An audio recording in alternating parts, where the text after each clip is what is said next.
Tom Sandoval and his girlfriend just did an interview on the Nick Viall files, and we got to roast it. We got to recap it because you guys, Tom Sandoval is a changed man, according to Tom Sandoval and Nick Viall, but we'll be the judge of that. So grab a beverage. Hopefully you're wearing something comfy. Smash that like, and let's get this party started. If you like what you see, come and get it with me. I know you deserve all you want, 'cause your heart's made of gold, but don't wait till you're old. If you want it, I get you some. Hello, everyone. Welcome back to my channel, stand-up comedian and pop culture vulture, Joleen Lunzer, for another episode of No Offense, All Offense, where we roast, we recap, we react to the latest pop culture news, trending topics, reality shows, things we love to hate, things we hate to love. Remember, I'm very opinionated, but that doesn't mean you have to have the same opinion as me. You are welcome to sound off in the live chat or the comment section, and we can just calmly, respectfully agree to disagree. Like the Dalai Lama herself, Real Housewives of Orange County star, Tamra Judge. That's my opinion! It's just my opinion, okay? Remember, everything I say today is true, except for the parts that are most definitely false. Everything is alleged and for entertainment purposes only. So don't sue me. Allegedly! But today we're going to be roasting and recapping and watching and reacting to the Tom Sandoval interview that just dropped this morning on the Nick Viall's podcast, The Viall Files. I know he said his name is pronounced some other way, but Viall, the Vialls. All right. So I want you guys to sound off in the live chat. Tell me all of your hopes, dreams, thoughts, and opinions regarding what's going on and what we're watching and what we're reacting to, being Tom and his girlfriend, Vicki Lee Robinson, the op herself, in this interview. Okay. So smash that like, hit that subscribe. If you haven't already, you can join the membership here on YouTube or Patreon, where you can get exclusive content on both. You get bonus content, or you can send a super chat while we're live here on YouTube. But I hope everyone's having a great Wednesday. Real quick, we have to give a shout out to hype man husband Chell, because it's his birthday today. It's your birthday! Happy birthday! It's your birthday! It's your birthday! Happy birthday! It's your birthday! Happy birthday! Happy birthday! It's your birthday! Happy birthday. It's your birthday. We had to play the very special song from Busy Blue and Tay the Bay. Shout out to Busy Blue and Tay the Bay. I love that birthday song. It's my favorite. So happy birthday, hype man husband Chell. And yesterday was a birthday of mine of sorts. I didn't go live yesterday. I was just doing things and getting stuff ready for Chell's birthday, and also celebrating 13 years of sobriety. So April Fool's is actually my sobriety date. So that's every year I'm like, oh yeah, I decided to stop drinking on April Fool's, and it wasn't a joke. Okay. Thank you. You know, you're welcome. Thank you guys. You're welcome. You're welcome. All right. Yes. Happy birthday, Chell. Thank you for putting all the happy birthdays in the chat for hype man husband Chell. So early April is always fun for us because we obviously celebrate the birth of my husband and the birth of my sobriety, which is pretty damn exciting. Thank you guys. You guys are awesome. So just thought I'd share that with you guys. If you were looking for me yesterday, I was doing other things and just, reflecting on a life of blackouts and waking up with anxiety that I no longer have to live with. So yeah. Tracy says, did Tommy do some ayahuasca too? We'll see. We will see. Okay, you guys. So we're going to dive right into this Tom Sandoval interview. Now, why now? Why how now, brown cow? I don't know why Tom Sandoval picked now to come back to Nick Viall's podcast for another interview. If you've been following me for a while, you know I roasted the first time he was on the Viall Files, and it was a hot mess.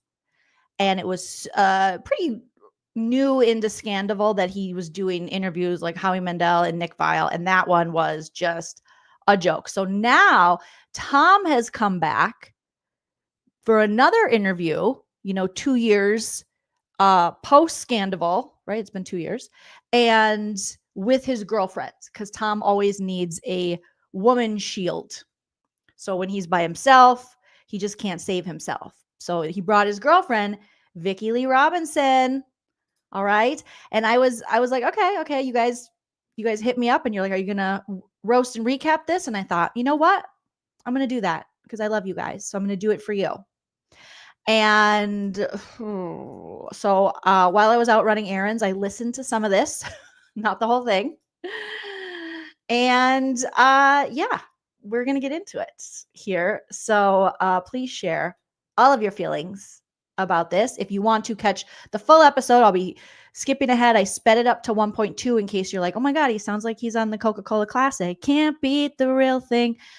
Just know that I did speed it up. I might slow it down. I might speed it up even more. And we might skip around a little bit in this interview. But it's about an hour long, a little over an hour long interview. Thank you, Christina, for the first super chat on the live. Love your look today. And that sweater is fire. Thank you. It's rare that I get to wear my sweaters living, in this part of California. So I always get excited. Maybe it's been 2 years, I think. It has been 2 years. So again, if you think that Tom Sandy Butt is on the Coca-Cola Classic during this interview, you won't think Victoria is because I sped it up, but you'll see that she has a certain speed of her speech. If you think he's on the Coca-Cola Classic like Jax, we have no proof of that. I just sped it up. But I did find actual audio and video footage of Jax Taylor going out on dates. And I thought I would share it with you guys. Why don't you just have a little snort? Look, that whole trip's just not for me, okay? Sandy, don't be a bummer. It's no biggie. Honey.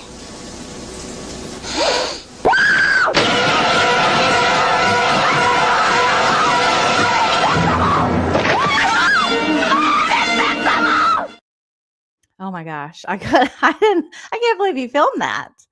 Allegedly, Jax on a date. I can't believe it. That's crazy, you guys. We take a comedic look over here. We find some laughs. We have some fun. But his speed dates. I mean, that is pretty much how it goes down on a Jax Taylor date. Okay, so without further ado, I'm going to start my narc slaying as the narc slayer herself, me, Joleen. Let's slay some narcissists. You guys in the chat, me here on the mic, and we're narc slayers together. So let's slay the day. Let's get started. In every generation, there is a chosen one. She alone will stand against the vampires, the demons, and the forces of darkness. She is the Slayer. She is the Slayer. So I did spend some time yesterday making some new little sound clips. You'll see today. I'm sure I'll play quite a bit. Okay, you guys, give me a thumbs up in the chat as soon as you can hear the audio on this. Let's get playing. Thought there was no way you would come back on the show. It took some convincing on your part, and Dylan helped. Dylan Efron, he definitely helped. That was we appreciate Dylan. Yeah, I think a lot of people will be surprised to see you here as well. Good, we like surprises, right? We do like surprises. Do you want to talk about the first episode at all? Man, that was a lot. I was going through a lot. Obviously, I was in a very different place in my life, and yeah, I mean, first off, I know that we had talked, like, it was my fault. Like, we had texted that we were, I'm glad you acknowledged that. No, it was fully. Ready to stop UTIs before they even start. What's her name? Lo Bosworth? Lo from Laguna Beach. We're already getting an ad. I apologize because some people commented, they're like, now I'm getting so many ads on your videos. I know YouTube rolled out some kind of new ad roll, mid-video ad roll shit. FDA clear to remove. I was actually there right before he showed up. Yeah. So the first thing they're talking about is Tom's first interview with Nick Viall. And Vicky's there, and Vicky's like, I was actually there. The spy who shagged Sandoval, Vicky, is going to sound off a lot in this interview, you guys. Let's hear what she has to say.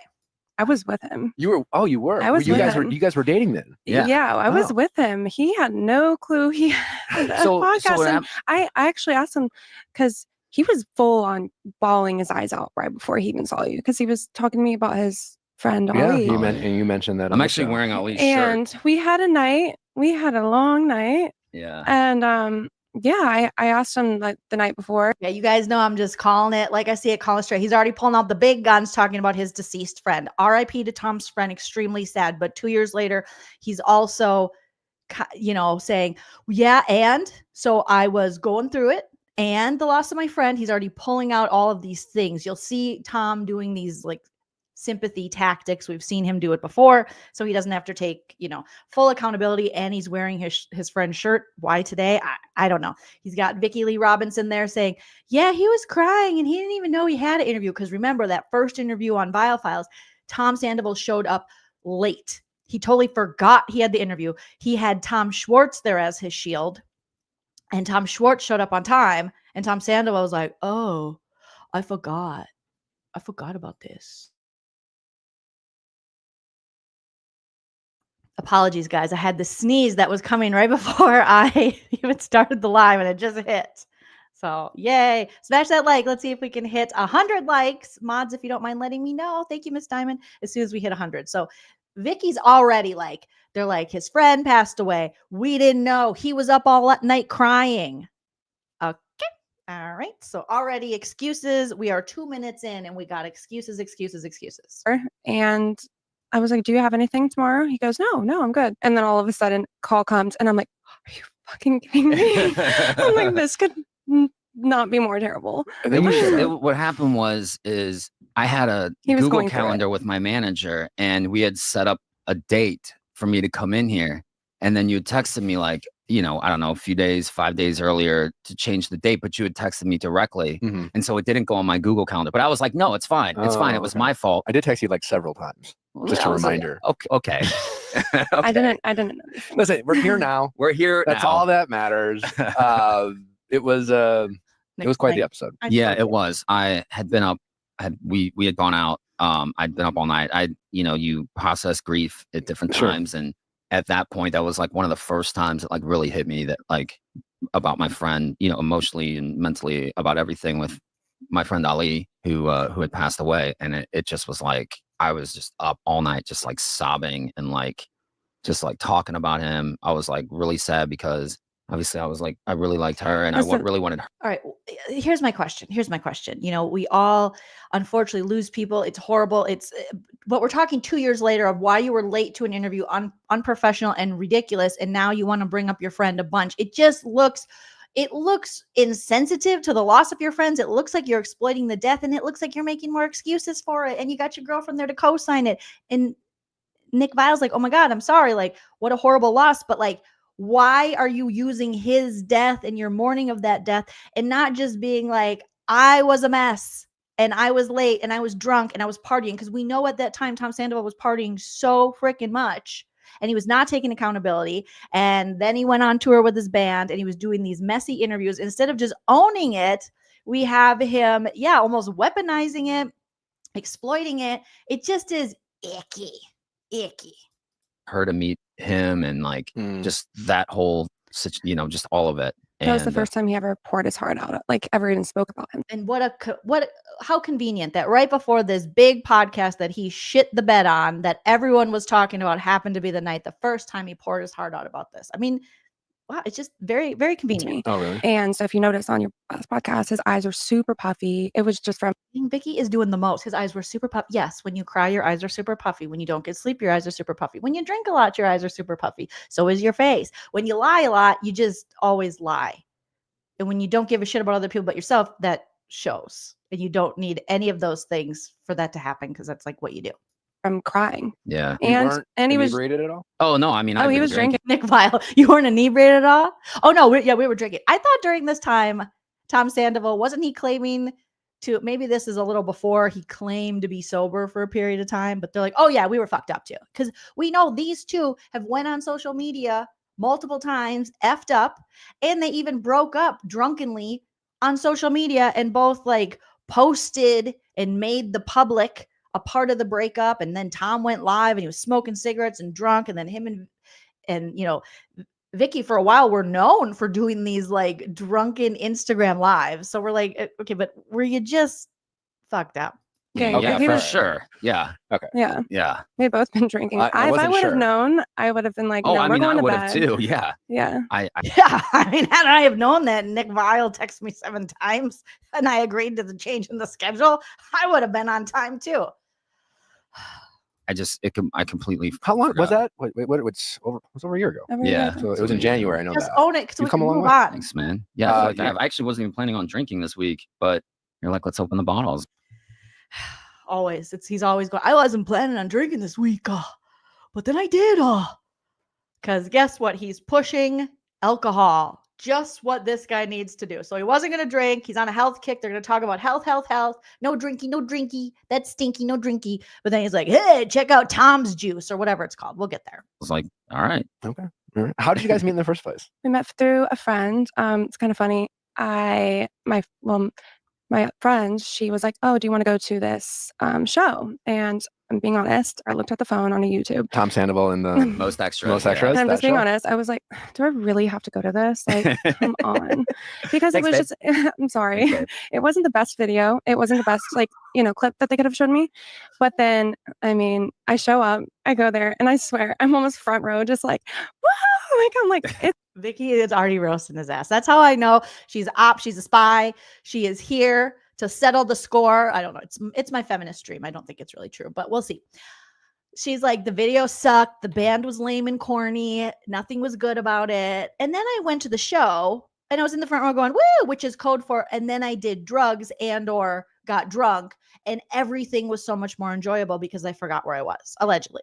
But I love how she's roasting him to his face like, dude, your band sucks. Not only does your band suck, your singing sucks. Not only does it suck, it's cringy. Not only is it cringy, but the videos are bad too. Like, nothing's good about it.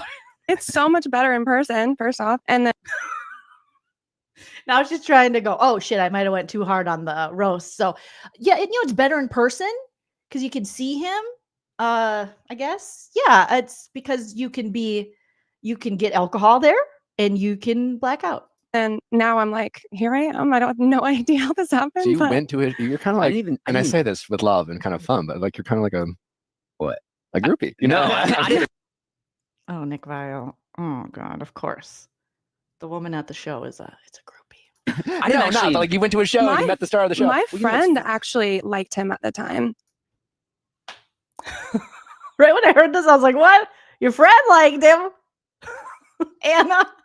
Oh my God, I love Anna. Anna says, not better in person. I can confirm. Anna's been there in person. So Anna will tell you straight up. But maybe it needs to be followed by Drunken Tom Sandoval D. And then it's better. I don't know. But Victoria just said, if you guys caught that her friend actually liked him. Her friend took her to his show and she liked him. But somehow they ended up together. Ooh, I can't wait to hear about this love story. Don't worry. You stole him. No, I'm not. I'm far from when you went to the show, like, and someone's like, let's go to the show, and it says Tom Sandoval and the Most Extras. Like, how aware of not that I'm not trying to get into Scandoval here, but how aware of Scandoval? 0%. 0%. Give me a lie detector test. I don't care who believes me, who does not. I had no clue. I mean, to be honest, be for real, like he probably wishes that I knew about the scandal. Yeah. Oh, jeez. Hey everyone, big heads up. Paleo Valley's I'm gonna have to get the no YouTube commercial, like no commercials on YouTube account. So she's like, I didn't know about Scandoval, and now they're selling me meat sticks. Okay. Because I'm finding things out in real time. I'm going through my phone. My algorithm's fully changed. Well, in past tense. And I'm like, during the relationship, I'm looking over, I'm like, just giving a dirty look. And he's like, what did I do? And I'm like, you did what? Where? Are you fucking kidding me? What if you would have known? What do you think that would have done? I mean, I would have not thought the same about him whatsoever. Like, I got to know him not knowing anything and hearing his sides of whatever. And, like I said, I've definitely seen not so great things that, if anything, the nicest way I could say this, if I was the other girl, if I was his ex and there was a little secret camera, I definitely feel like I've been his karma. What do you mean by that? Meaning, like, I've given him a lot of shit. Because I'm a girl and like So Vicky confirming that she's a spy, confirming that she's an op. She said, I'm his karma. Talking about Ariana, saying, if I was his girlfriend, if I was his ex, I would like me because I'm his karma. These aren't mistakes anymore. These are pointed choices. This is a pattern. This is a personality. This is who the person is. So, I mean, did Vicky just admit? And Tom is too dense to pick up on the fact that the model's playing you, boy. Playing you. I've never cheated in my entire life. She's never cheated in her entire life. So why not date one of the most notorious cheaters? That makes sense. I would never be a homewrecker. And Okay. This is just such a mess already. Okay. I would never be a homewrecker. Why clear the throat? Why is Tom Sandoval looking down? What's happening here? if I was the other girl, if I was his ex and there was a little secret camera, I definitely feel like I've been his karma. But what do you mean by that? Meaning like I've given him a lot of shit. Because I'm a girl and like I've never cheated in my entire life. I would never be a homewrecker. And I'm not for any of that. That was so awkward. I've never been a homewrecker. Go away, you adulterer! Absolutely. You adulterer! Okay. Put it in the live chat. How many believe that Vicky has never cheated or been an adulterer like her love, Tom Sandy Butt? And I think he was matched with me for a reason because he has grown so much. I'm so proud of him. I really am. And Thanks, baby. You know, I think that he needed a little tough. She kicks my ass. It's like, you know, I don't anymore. I had to stop. If she would have seen everything that happened, you know, it's like time goes by, you get over it, you've been there, done that. But it's like, as I would have almost rather her have done that, you know, had that happen, you know, beforehand, because then it's like, you know, we're getting deeper into the relationship and it's like, oh, she's seeing this. Somebody sent her this. Somebody tagged her in this. And it's like, it scares the shit out of me. Yeah, of course. It should scare you. Sitting next to Tom Sandoval and devoting yourself to him in a monogamous relationship should scare the shit out of anybody, knowing what we know and seeing what we see. If he can do that to someone he's in a relationship with for 9 years, like it's nothing with her friend, while the dog is dying, the grandma's dying, all the people are dying, and he's just like banging out. That should scare the shit out of him. And then lie, and then still 2 years later be like, well, I wasn't getting what I needed. I wasn't what I needed. It should scare you. It should scare you. Laura and Christy, hello. Thank you for being a member for 41 months. That's amazing. They said, oh my God, he said he was sober. The first time was when Tom made mocktails on his weird podcast. That's true, with laptop owner Jason, right?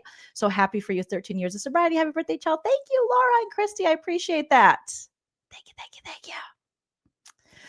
And let's not forget, she also knows his version. Oh, yes, his version of the story you're talking about. Vicky is a karma. Vicky is a cat. Karma is Vicky. Okay, keep going, Joel. Fully pretty overwhelming. Yeah. Yeah. Well, I mean, the person I'm fully in love with, and I'm like just looking, and I'm like, I can't. How shortly after you go to the show, you meet him? Yeah, I want to, because we kind of breezed over that. Yeah. So she came to the show. And then I had to leave right away because we were filming our finale. It was season 11 finale in San Francisco, Kyle Chan's event. So I had to leave directly after that. I never even met her that night. And then cut to our premiere of Special Forces. Oh, okay. So were you there? I'm trying to remember. Were you there at Craig's? Yeah. Yeah, you were there, right? Yes. Yeah. Okay. So do you remember two girls coming up and you were there? Oh wait. With Jojo Siwa, after dinner we left. Pretty quickly? Yeah. So her and her friend came towards the end and they knocked on the door because she recognized me from like I said, my friend liked him. Or from the She's like, I didn't recognize him. I didn't know who he was. I'm more important than that. My friend liked him. Yeah. He just says she recognized me. We didn't see each other for months later. Then she recognized no, my friend liked him. That's all I reckon. I didn't know him. I didn't watch his stupid show. I didn't listen to his stupid band. It was really shitty until I started getting drunk and going to the live. Right? Thank you, Sandy. I'm so proud of him. He isn't your toddler. Again, we have this situation where, and you're going to hear this in the interview, of Tom and the other toxic Bravo men and narcissistic men in general using women as if they're supposed to re-raise them or be their mommies. And then they find women who have been conditioned to believe that they have to stick it out and you can change the guy and you got to raise him and change his diapers. And Tom is 56 years old. Like if he didn't get it, like girl, she's only like 32. He's 56. Okay. He is headed to retirement. Like he needs to know better. But she's like, I'm so proud of him for doing the bare minimum. What are you proud of him for? For not sticking his dick where it doesn't belong? Is that the measure of a man now? So proud of you. Thank you for keeping your dick in your pants, or at least making me believe that you've kept your dick in your pants. Like it's so ridiculous because Vicky, I worry for you. I know you're an op, so I'm not that worried. But in case you're not, I worry that, Tom is going to lose his mojo again. And then he is going to stick his wiener where it doesn't belong. Because like Ariana said, it is a pattern of behavior. It is who this person is. And, unfortunately, if that happens, and let's just say she's not the op, she's not the spy who shagged Tom Sandoval, then she will get hurt in the process. So we'll see. We'll see, Vicky, but just don't let him lose his mojo. Most extra show that she went to, she was like, "Oh, that's that guy that you whatever." And I switched from due dates to due dates. God. This is a lot of ads, but make your money, Nick.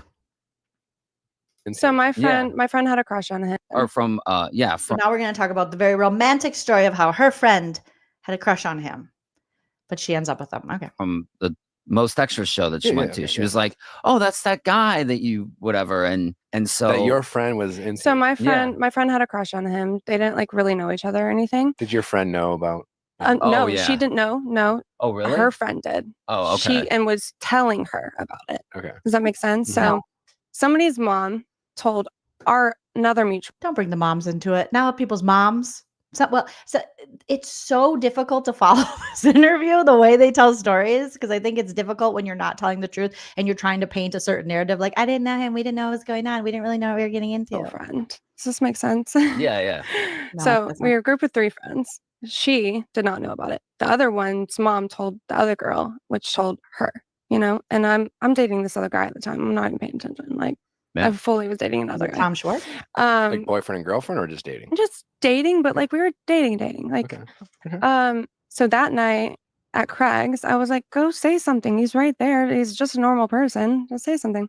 And then so I walked her over because I was trying to help her out, and we all ended up hanging out afterwards. I don't know if you remember. I was like, "Hey, you guys want to go do like karaoke or something?" I do remember something about karaoke being mentioned. Yeah, and like JoJo was kind of into it. There was a couple other people that were into it. I was like, "Do you want to come with us or meet us over there?" And we went to Saddle Ranch, and then nobody ended up showing up, so it was just the 3 of us.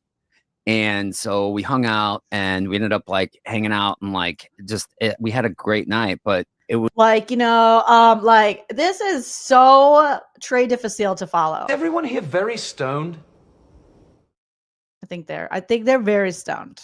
It was pretty obvious. Like I wasn't into her friend, and I was not that I was into her or anything. I just was like, we're just having a good time. It's very casual. And then like months went by. Like we're talking like end of October. Well, you can rewind there. Like, so my friend tried to kiss him. Oh my God, this is like, no, let me tell you from the beginning. Let me go back. Okay, wait, we're present day. Let me go back to when I was a teenager. Okay, let me go back to when I was a child. Okay, let me go back to my birth. Okay, let me go back to my conception. Let me rewind to my zygote days. Like so the friend tried to kiss him. Okay. Months went by. Like we're talking like end of October. Well, you can rewind there. Like, so my friend tried to kiss him. Sorry. You throw your friend under the bus. And he just panicked and shoves like a candle of him in shorts. Like some, what was that? Oh, there's these like church candles that we have that are like Schwartz is Joseph and me is like baby Jesus in his arms with a trumpet. Yeah. He just panics and looks down and goes, "You want a candle?" They're like, I didn't make. Why did you have a candle with you? Somebody made these candles. There. We would sell them at Tom Tom, because at the Tom clock, Okay. it's a spoof candle. Gotcha. And so I just was like, oh, here, do you want a candle? And like, I don't know. I kind of panicked. I wasn't like, my mindset was not there. And That sounds like on the car on the way back home, because I was taking her home, I was like, I don't think that he really likes you. And she was like, no shit, he gave me a candle. And then she started This does sound like middle school. Then I told my friend like I don't like think like he likes you, and she's like no shit, like he gave me like a candle, like what? dating another guy. Okay. And months went by. Then we hung out on Halloween. Yeah. And on Halloween, Or did you, I like, broke it and off you- with and- my guy. Okay, on. That was Like you were hanging out with Tom, you just call him up, like, hey. Yeah, like While you were hanging out with Tom, you so ended it? the first night we actually like really hung out. Like before then, and when me and the other girl and him would hang out, him and I would vibe more, like because we listen to the same music, and she listens completely different music, and I bond with. Okay, so you guys hung out quite a bit with the friend who liked him. So, and she says, so when me, him, and other girl would hang out. What do you mean other girl? You mean your friend? Is that how you're referring to your friend who liked him? And she listens to like totally different music, like Hanson, Mbop, that's her 90s jam, and our 90s jam is Bush. People on music, like, but it was more of like, whenever I have a girlfriend that likes a guy, I bro them out. I'm like, what's up, dude? Like, whatever. Like, I'm very respectful. And we were I like didn't think that of for a Tom like long that at time. all, like whatsoever. But I think like the music, like, you know, getting to know him, like not hearing about all the stuff that he did in the past. Like, he's a good guy. Yeah. And then months went by before we What? actually like we were. Is that English? What is happening here? What? Like I bro him out, like, and then Tom, like, he's like a good guy, and like we maybe was it Billy Lee? I don't know. Who is this friend? I feel bad for the friend. Oh my gosh. Yes. And is this the friend she referenced in her Instagram story when she dumped him or they broke up? I don't know. During traders or after traders or whatever. This is just Trey childish. And again, Tom's pretty close to losing his mojo, I think. I lost all my mojo. So my friend. The thing that makes So my friend then. Get your mojo back, my friend. Once I turned 40, I was like, this can't be the rest of my life. I regret every moment that I stood up for you, defended you, supported you. You're worth nothing. And I want you to feel that deep in your soul. I want you to hear those words coming from the mouth of the woman that stood by you and loved you. Sorry, I needed that Ariana cleanse because I'm now listening to a woman who, even though she might be a spy, okay, I hope she's a spy. She also might not be. And the way she's describing and taking up for him, I need some strong lady vibes. We're friends at first, so we hung out on Halloween. Yeah. Nothing happened, and then like a while went by, and then finally we slowly just kind of I got the okay. I was like, hey, is this weird? And she was like, no, not at all. I'm fully like in love with my boyfriend. Like, I don't care.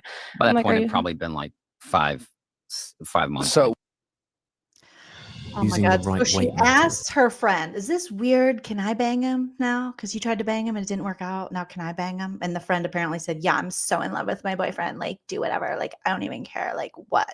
Go ahead. did you find out about SANDOVAL? Like, was it before this? So we started hanging out, and he's, he would get drunk, and because we would go out and stuff, and he would get drunk, and he would be in his feelings. And also, like, I started hanging out with him with all of these bombs started coming in. It's like once we like started like spending the night with each other or whatever, I'm like waking up like what next? What next? Oh my God, what's this morning? And I'm That like, was very it's very heavy. I was waking up daily to Why does Nick Viall always wear cowboy boots? Did he just get off a horse before every taping of his podcast? They're always so prominent. like stuff. Like it You should talk about horses. This podcast would be better if there were horses. just was it was never ending. And yeah. So here's Tom's we need some sad music. I don't know if I have any sad music sound effects, but this is Tom talking about how hard it's been for him. We do not care. That's the saddest I could get. We do not care, Tom, but go on. It was rough, obviously. But how did you, I mean, despite whatever your critics or whatever, but whether people think you deserved it or not, the hate that you received, the harassment that you received, like, how did you deal with that because it was heavy, man. It was. Calm down, Nick. You were one of the biggest haters of all. Okay. And people were just holding him accountable for his behavior. And he was going, it's not me. It's Ariana. She never sucked with me enough. She didn't suck the better to the paper towels. Hate is a strong word. Okay. Maybe you could say hates. Maybe. But please. All because of what he did. It's not something that happened to him. It's what you did. You did it. Well, we need that Ariana. Nothing happened. You did it. Nothing happened. You did it. You did it, sir. Let's not rewrite history now and go, oh my God. He was canceled. He was never canceled. He got more opportunities than he ever did before SANDOVAL. So him cheating and sticking his dick where it doesn't belong arguably made him make more money and have a bigger career. At first, I was drinking like crazy. Okay. And then I realized like this is even leading up to all of that, I was drinking all the time, like almost pretty much every day, all day. And just like constantly just numbing myself to my life and shit. And anyways, and then after that, it didn't stop. And then finally I was like, there's so many things that I can't help, like I can't help like all of these things, but there's certain things I can control. And so I stopped drinking. I stopped smoking cigarettes. Whoa. I just started working out and just like focusing on all the things that I could actually do that made me feel. Sounds like somebody, doesn't it? Sounds like Jax. That's what Jax did. That's what he said he did, except for he keeps the weed. I just work out all the time. I pumped the iron.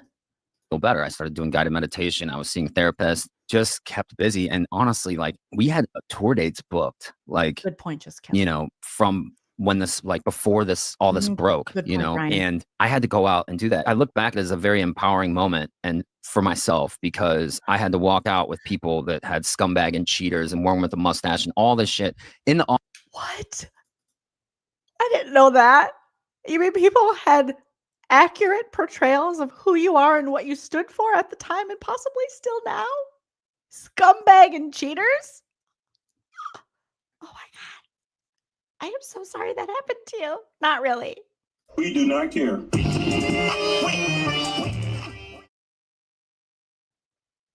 Is this the part where I'm supposed to feel bad? Look at even Vicky's bored. She's bored. She's like, when do I talk again? When do I get to tell everyone I dated Leo? This is boring. No one cares. Scumbag and cheaters. That's just clever. That's just audience wondering like what the fuck they're gonna see when they like come out there. Like why they're just here to witness whatever it is. The spectacle. The spectacle. You're in a karaoke band. You're a man who can't sing or play any instrument well, leading the lead singer in a karaoke band. Of course, people are there to see the spectacle. It's a hot mess. That's what it is. That's what you should market it as. The Hot Mess Express. People are just coming out to see the spectacle. It's a karaoke band from a reality TV guy who's in a cheating scandal, and the reality TV guy can't sing. Without this scandal, no one would have bought tickets, period. It's a spectacle, Tom. That's what it is. Spectacle of it all. And I had to like go out there. Does he think he's Celine Dion? Do you think people are there going, I can't wait to see the musical stylings of Tom Sandoval?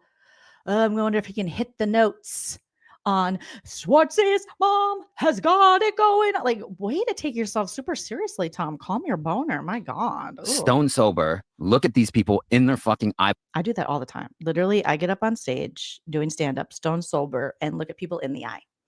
And arguably, comedians have a harder time because more people yell shit out during our sets. And you can hear it. We don't have a drummer, or a guitarist to hide the sounds. I just have to get up there as a lady, sometimes with my period too. My uterus is throbbing, shedding its lining, and I have to be funny for men who don't even like women. Tom, imagine that. Eyeballs and be a lead singer of a cover band. Like, you guys, I can't. And be the lead singer of a cover band. Anyone who thinks this man has changed, no. If anything, he thinks he's even more important than he did before. I was a lead singer of a cover band. Oh my God. Yes. Trixie, notice how none of the women who work for the Viall Files are on set this day, are at this taping. Probably because last time, remember how he treated the people who were there? But yeah, great day to be sick. Great day. Justice for Natalie. Who would want to be there for the spectacle of it all. And I had to like go out there stone sober, look at these people in their fucking eyeballs and be a lead singer of a cover band. Like it was like bungee jumping every show. But I'm so glad that I did it. I had people telling me, cancel it. If we would have canceled these shows, the band would have dissolved. Even his references are dated. Who the fuck bungee jumps anymore? Like, when do you ever hear, I'm going to go bungee jumping? Oh my God. 2001 called Tom. They want their extreme sport back. Ugh. It never would have. Not another commercial. Even my computer's like, bitch, I don't want to do this no more. I don't want to do this no more. And that, what I just said, was 100% better than anything Tom has ever sang. And I can't even think. This commercial is 100% better. Go out there, stone sober, look at these people in their fucking eyeballs and be a lead singer of a cover band. Like, I don't know why it's not going full screen for me, you guys. Tom was like, you know what? You guys don't want me to do freaking karaoke? Well, fuck you. I won't do what you tell me.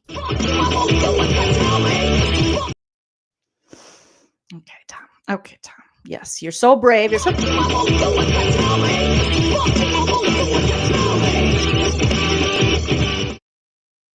big boy, Tom. That's amazing. You made it to your karaoke show all by yourself with people with scumbag and cheetahs. How did you do that, sir? How did you do that? That's amazing. All right, I'm trying to get this to go full screen again. Everyone, if you are a member on YouTube, put your slayer emojis in the live chat because we gotta keep slaying this. It was like bungee jumping every show. But I'm so glad that I did it. I had people telling me can't. No one else is glad that he did it. I'm so glad I did it, but everyone else, even his mom, is like, "Can't you just get like a part-time job that pays better so you can pay me back?" Victoria is very bored. All right, let me try to reshare this and see if it'll go full screen. Finally. Oh my goodness. All right. Thanks for your patience. Smash that like if you haven't already, you guys. Are amazing, beautiful pumpkin spice babies. Like before all this broke, and I had to go out and do that. I look back at it as a very empowering moment and for myself, because I had to walk out with people that had scumbag and cheaters and one with a mustache and all this shit in the audience, wondering like what the fuck they're gonna see when they like come out there, like why they're just here to witness whatever it is, the spectacle of it all. And I had to like go out there stone sober, look at these people in their fucking eyeballs and be a lead singer of a cover band. Like it was like bungee jumping every show. But I'm so glad that I did it. I had people telling me, cancel it. If we would have canceled these shows, the band would have dissolved and it never would have. It would have been done. The band is like, please don't call us. Please don't call us. I do need this money. I got to pay my rent because, he pays all the band members, allegedly. Who knows? Maybe he borrowed money from Laptop Boner Jason, the drummer, to pay them because he seems to borrow money, but usually from women. But they're just at home like, please, I'm so embarrassed. But I do need to pay my rent. Living in Venice is so expensive. Oh my God. Tom called. I guess we had to go on tour. Just imagine how happy the band would have probably been had they not got the call and got a different opportunity. And I would not have gotten anywhere, but it was like, no, I need to like face it, go for it and do it. And I'm so glad that I did, because these people would show up wanting to like hate or bring signs or whatever. And then they would end up just having such a blast and like rocking out. And then like, as they're leaving, maybe like, okay, so he says this, right? And we're supposed to believe a liar, but he's a lying liar who lies. And he's had this story since early in SANDOVAL when he was on tour with his karaoke band, where he would say people came to hate, but at the end they fell in love with the music and the band and they became fans. They were just faking it. He tells us this, but with no proof. We've never seen any proof that anyone has ever went to one of his shows and wasn't like a paid operative or, paid for, like Elon Musk says, by George Soros. for saying this. We've never seen proof that a real live person, not AI, not a bot, not his mom, not one of his friends, not George Soros, has ever went to a Tom Sandoval, the Most Extra show, as a Tom hater and left a Tom lover. We have never seen any proof. We've heard Tom say this and he keeps saying it like propaganda, like one day we're going to believe it. 2 years later, I still don't believe it. post a quick video of them being like, yeah, fuck you, Sandoval. Yeah, you suck. But like they actually had a great time. You know what I mean? No, I know. They're like, I mean, for the listen, record, we did not have fun here. Okay. I've seen that happen. I've seen that happen so many times where they'll be like jumping up in the air, like, take my phone, please, please. Fuck this guy. Like, I mean, just for the for different reasons. When I was the villain on The Bachelor, I definitely had people who like asked for a selfie, were super nice, and then would like go online and talk shit. You know? Yeah.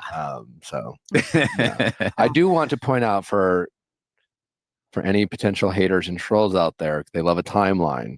You said Special Forces premiere, and technically, why do they immediately go to someone who hates you or someone who's just not a fan of you or a hater? If they say, why do they then compare it to a troll? That's a totally different thing. And it kind of diminishes that Tom, you should relish in the fact that you've earned this hateration. Okay, this wasn't just willy-nilly. I don't just throw my hate out anywhere. I like to do my research. And I like to give myself a narcissistic man and just hate on them, roast them. But also, you're like not that important to hate. It's just people don't enjoy you. And you're a liar. That's it. That's all. it wasn't the premiere because I don't want people to be like, you Halloween. I think because it premiered. I forgot when it premiered, but that was the day the cast got together for the first time. It was like so Nick's like, your timeline's fucked. You guys can't remember shit. So again, the lying liar who lies is screwing up the timeline. But Nick Viall, old cowboy boots, just got off Save a Horse, ride I don't know, Nick Viall. And he can remember it. So he has to correct Tom on the timeline. So neither Tom nor Vicky obviously read their journal before this interview to get the timeline right. So now Tom's like, well, my assistant was supposed to get that day, and then they didn't get it, and you sent it directly to me 7 times, and then I didn't write it down. It's not my fault. Press. Yeah, it was like the press junket for it, so that was before the premiere. So I don't, okay. I don't know. I don't want people to call you guys out on timelines if all of a sudden it was like, oh, that was good. I don't, just, yeah, no. I just want to protect you guys in that department. So what was that like for you? I know you. So you heard about SANDOVAL. The world hates him. Everyone's just like, don't date this guy. I have said things. You said a lot. I've said a lot. We talk about reality TV on this show. I've spent a week. Is a troll. He's a hater. Take your own words and swallow them, Nick. Calling us out, Nick. Not today, Nick. It's you. You were doing the hating, and you were making a pretty penny on that hate, Nick. With Tom on Special Forces, it was a very interesting time. Like everyone else, he was like America's Why don't you have the same smoke for Tom that you have for Justin Baldoni, Nick? #1 villain, and I had no idea about Tom, and like everyone in that cast, everyone bonded, and it was wait, you had no idea about me? No. Not the person. I knew I knew SANDOVAL. I knew about you as the character, but I never met you. And and we always say that, like when we talk about people on TV, it's just like there's an edit. Like we don't know these people. Like I'm definitely allow myself to be wrong about my opinions that I say on the show. If I have never met him in person, like I definitely don't always believe the edit, so to speak. That's what I mean by that. But okay. Since then, like I got to know Tom a little bit, as for his strengths and his weaknesses. And watching two cisgendered, as Tom Sandoval would say, allegedly straight white guys. I mean, they got to be straight. Gay men wouldn't act like this. I have this conversation is just like, oh my God, no wonder they need to always bring women and gays into it because boring, bring a book. The new thing is that, as a cis male, did you say cis? Raise your voice, yell, do whatever you feel entitled to do. But as a straight male, if I was a woman, I could do that. If I was a gay male, I could do that. But as a straight male, if I raise my voice, it's wrong. The straight guy podcasts are so boring. Things like that. Forgot where I was going with this, but yeah, I guess the point was, is just like, I'm glad you can say that because that happens with me sometimes. Yeah, it's like, you get long-winded, but I guess, and I've said this on the show multiple times. Like, I said, like Tom, I'm very critical of. I don't even know if you're. Way to walk it back, Nick. You sure stand by what you say, Nick. Me sometimes. Yeah, it's like, you get long-winded. Okay, so the alcohol that he has is Tom's good lovin'. I think they said in the beginning, I skipped that part, that's Tom's brown liquor. Oh, God. But I guess, and I've said this on the show multiple times, like, I said, like, Tom, act like this. I'm very critical of, I don't even know if you're friends with Jax Taylor. Yeah. And I've said this on the show, so I'll say it to your face. I'll say the difference between Jax Taylor and Tom Sandoval is I think Tom actually wants to be a good person, whether you think he is or not. I've heard Nick Viall say this before, this theory of his. I don't agree. Jax Taylor and Tom Sandoval are so similar. It's crazy. They've gotten away with so much for so long. The good edits. Jax Taylor himself has admitted that people just let him get away with basically murder. And this is why he is who he is today. So for him to separate Jax, it's only because he doesn't like Jax, because he has a story where it's a personal thing with Nick Viall. So he likes Tom because they were on Special Forces together and Tom kisses his ass. But Jax Taylor tried to take a picture with Nick Viall when Nick Viall was at a club, but Nick Viall was doing The Bachelor at that time. And I don't know how his Bachelor season ended up, but I guess he maybe was with the lady or something. But they couldn't let the audience know. Or maybe they did know. Either way, he's at the club. And he didn't want to be pictured with Jax, who's like a notorious womanizer cheater. He didn't think that would be a good look. So he told Jax, I can't take a picture with you. And Jax never forgot that and held it against him. So Nick trying to like make this, it's all personal with this guy. If he knows them, then they're fine. Then they want to be redeemed. Then they have a soul. But if he doesn't know you or you've been weird to him like Jax was, then you're irredeemable and you don't want, you don't care about being a good person. It's like, Nick, stop interjecting your own personal shit into this, please. Whether you agree with his moral compass or not, I think there's a sincere effort where I don't think Jax. Where's the effort with Tom Sandoval? Where's the effort to be a good person, to pay his mom back, to take responsibility, to stop blaming women for things, to stop taking cheap shots, low blows every chance he gets. Recent Watch What Happens Live, he'll do it in this interview. He does it all the time, using women as shields. Nick, please stop. Oh my God. Taylor gives a shit. I honestly don't know if there's a human being inside there. Oh, there's definitely a human being. And you know, I don't think there's a human being in Jax or Tom Sandoval, to be fair. Oh, I know, look, me and Jax are very different people, but you know, there is a human being in there. Yeah. He's just real deep. You got to dig all the way to hell to find it. He's just a what, Tom? Meet the first Please tell us how you've changed and you're a can't find a better man. You're the Pearl Jam song, the personification of the Pearl Jam song Better Man, by taking up for a toxic, narcissistic, abusive piece of shit like Jax Taylor. Please, please. Yes, that's going to prove everybody wrong, Tom. but I do understand why you would think that. I understand why you would think that. Yeah, I mean, yeah. And again, Sitting I know where you better, are, I know better than you. I would think know, the same. You know. Tom never has the smoke for guys. He always has the smoke for women. Always. I could yell at women if I was a gay man or a woman. But Jax, who has shit on Tom Sandoval every chance he's gotten, he went full force to kick Tom during Scandoval and make money off of him and set himself apart from Tom. And here's Tom simping for Jax. What does he know? What does he have on Tom? I know him a little bit, but I know you better. And like, for example, like when I say moral, I don't think we have the same moral compass. Like I think there's, no one does to a certain extent. Yeah. But you have different rules, and I have different rules. We all have different rules and boundaries, whatever. But I think a lot of criticism, this is back to my direct question for Victoria. I think most people, even if they were like meeting Tom and they would say, you know what? I don't know. It's like, I met him. It's not a bad guy, but like, I don't know if I let him date my sister type of thing.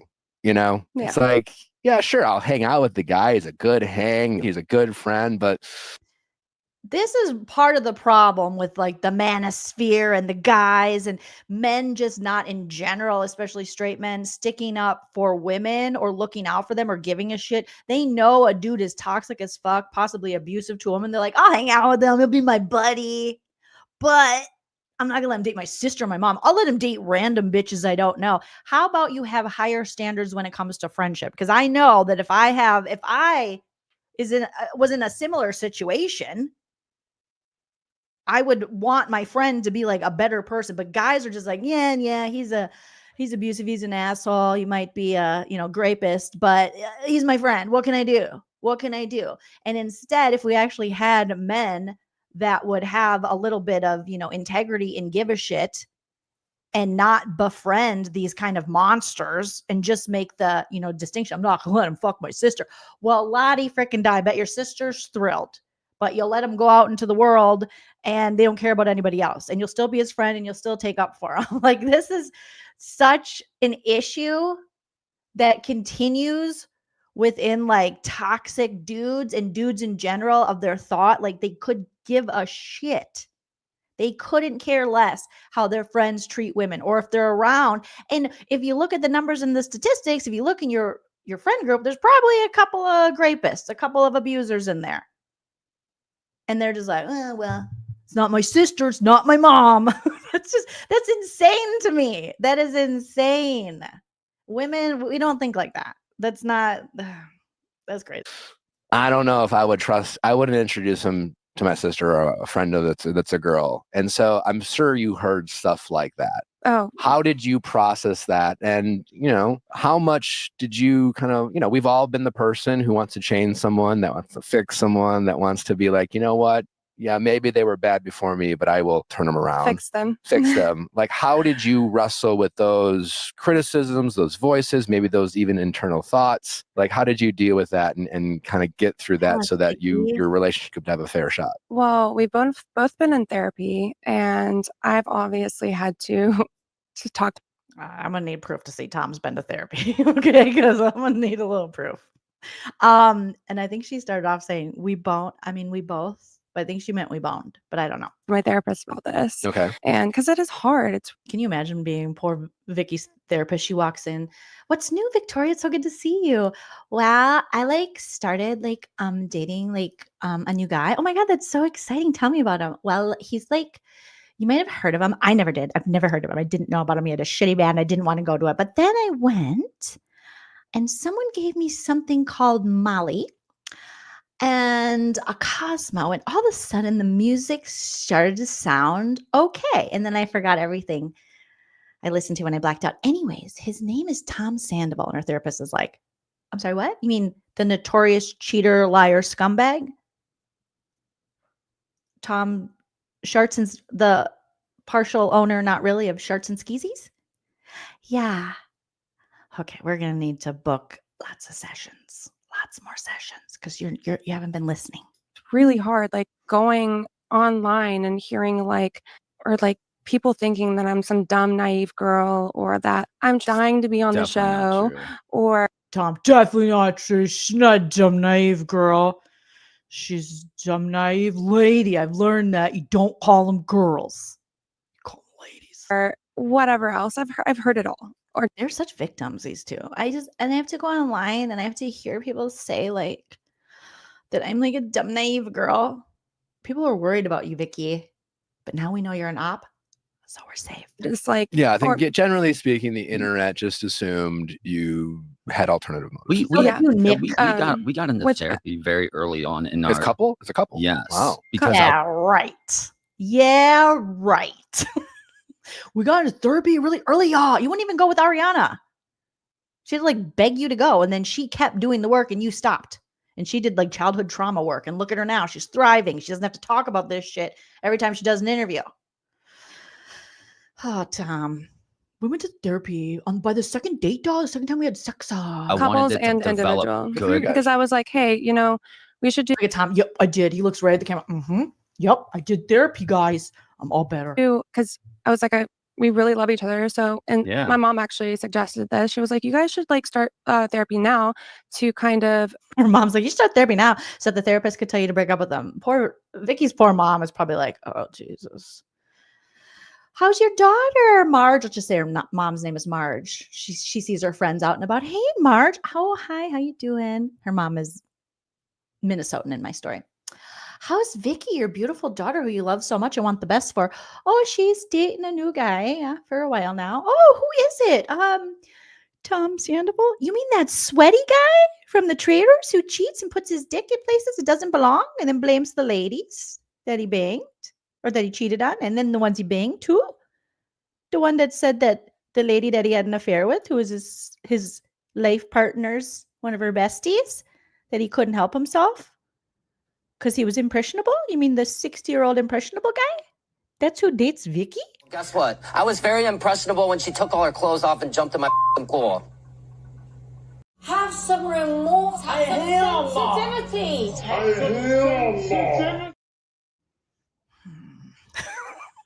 Justice for Vicky's mom. Prevent anything in the future, you know? Yeah, and I was like, develop that's a really good good habits. idea. She's like, also always wear a full body condom with him so we can prevent anything in the future, like children, offspring. Now, before like you develop bad habits for a long time, and then you have to unlearn those bad habits. Tom acting like he's telling us something because you go to therapy because then you can learn, but or earlier before you start. So so like I'm in therapy, so I have a little bit of a less chance to stick my dick where it doesn't belong. So then when I do stick my dick where it doesn't belong, I can go, well, I should have known because I developed some good habits, but kept some of the same bad habits because I wasn't really paying attention and I was on Molly in most of the therapy appointments. And going back to where I was saying, like, you know, me like saying something online and like, you know, giving him a little shit, you know, I can't do that forever. I can't hang on to that. I can't always do that. I gotta let him grow, and that's me doing that is like gonna stop that. You know? Okay, now this is a woman who's well his junior, like far his junior. Like she's like 32, he's 72.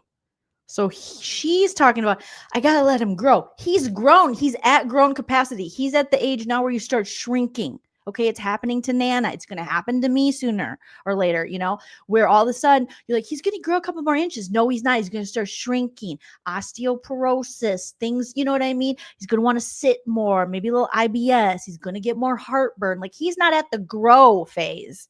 He's at the lean into the ashes to ashes, dust to dust phase of his life. So I don't know what we're talking about. I need to allow him to grow. He's grown. That's a big grown ass titty baby, like the I've had a podcast ladies say. I'm saying no, totally. It's a total defense. Why does he look pissed as she's talking? Look at I can't do that forever. I can't hang on to that. I can't babysit him forever. First he looks like the Joker. I can't always do that. I gotta let him grow, and that's me. And then he's like, "What do you mean grow? I told you I'm a grower, not a shower." Doing that is like gonna stop that. Do you know what I'm saying? No, totally. Is she talking about my dick? That's what Tom's thinking in his head. I guarantee it. Is she talking about my dick? It's a total defense mechanism, right? It's like it's you kind of making sure. Does Nick think he went to therapy school or something? What was happening? Why is he always trying to talk like he's a therapist over here? He's like, well, according to B.F. Skinner. I'm scared. She fucking checks me, dog. Well, that's what I'm saying. She fucking checks me, dog. Did he just say it like that? Stop that. Do you know what I'm saying? No, totally. You know what I'm saying? Nobody knows what you're saying. Total defense mechanism, I also right? It's don't like wanna... it's you kind of making sure. Like, she fucking checks me, dog. Well, that's what I'm. She fucking checks me, dog. Oh my God, your elderly boyfriend just said she fucking checks me, dog. She fucking checks me. I'm saying that. What I'm saying, like, if anyone we've all given people second chances, right? Friends, people we're in relationships with, people, strangers, you know, people, you know, a second chance for you would have been like, you met this guy, then you find out, oh my God, the internet hates him, he cheated on his ex-girlfriend, yada, yada. I'm assuming like you're saying, you're probably giving him shit because it's like, I don't know, you barely know the guy. It's a new relationship. And you probably, you know, if you weren't at least like one eye open, so to speak, you know, that would have been kind of foolish on your part, right? Like you were taking a risk on a guy that maybe, well, it was a risk, right? And now I fully know. Yeah. Now I'm like, okay, well, now I'm fully in it. Did you say now she fully knows? Like a Foley? Now I fully know. Now I'm fully in it. He's my pain in the ass. Like, he's my pain in the ass. Yes, girl. He is. So unnecessarily, he is. Now I'm like, all right, this is my pain in the ass. I can deal with it. I got it. So like, can I ask you, Tom, what are some bad habits that you've been able to unlearn? I can just tell you that the way I approach relationships is completely different than what it's been in my entire previous of my life. My friend ordered this gel polish and changed. Now we get to find out what Tom Sandoval has learned. Spoiler alert, nothing. He's going to get participation trophy points. One thing about everything that I went through and put myself through in the situation that I put myself in is that I have to put myself and get myself to a position where I feel like I deserve somebody like her. Okay. And, you know, there's all these people that are like, oh, I'm going to fix him. I'm going to fix him. It's not about her fixing me. I mean, obviously, I'm all ears and I listen to her and when things bother her because sometimes they're just old, like stupid, nonchalant things that you don't really think about that affect the relationship. But it really comes down to the person. It comes down to me wanting to, you know, earn her love and wanting to be the best I can be, and also feeling like, in a sense, of really guilty in the way that I've been in the past, and wanting to be a better person and being really motivated to do so. And a lot of the things that I've, changed in my life is like, I don't go out like drinking anymore, like the way that I used to. I'm not out all the time, like to all hours of the night. I don't do that shit. Also, like, it's been frustrating to me that like the shit that she has to do, I feel very guilty about it. The shit that she constantly has to deal with because of me and because of my fuck up and my mistakes and bad choices. And I don't like to say mistakes, by the way. I like to say bad choices, because mistakes is like, you literally just said mistakes, and you go, bad choices. I forgot that was one of the lines I was supposed to remember for this interview. That's how we're going to exact change and show change, is I don't say mistakes. I say bad choices, but he literally just said mistakes. He has to deal with because of me and because of my fuck up and my First he said because of my fuck up. Mistakes. And then he says mistakes. And bad choices. Bad choices. So fuck up. So it's always the first. What was that first thing that came to mind? Top of mind. If this is something he's learned and is ingrained now in him, it would be top of mind. It's the third option. It's first my fuck up. Singular. One. Fuck up. Not fuck ups. It's a fuck up. Also, you call it a fuck up because you're like, it's not that important. It's just a fuck up. I just fucked up a little bit. But just one. And then mistakes. So he's like, okay, let me own it as more, because I did bang Rachel Raquel quite a few times. I've done other things. I cheated on pretty much every girl I'm with. And there was Miami girl. And then I lied. I kept, okay, yeah. And then I kept lying about the dates and the timeline. So I guess mistakes. No, Tom. You're supposed to be an evolved human who has changed in 2 years post-Scandal, who didn't spend his time getting drunk and breaking up with his new girlfriend and going on Instagram Live to talk about it. You read books. You went to therapy. It's my bad choices. So getting to me that like the shit that she has to do, I feel very guilty about it. The shit that she constantly has to deal with because of.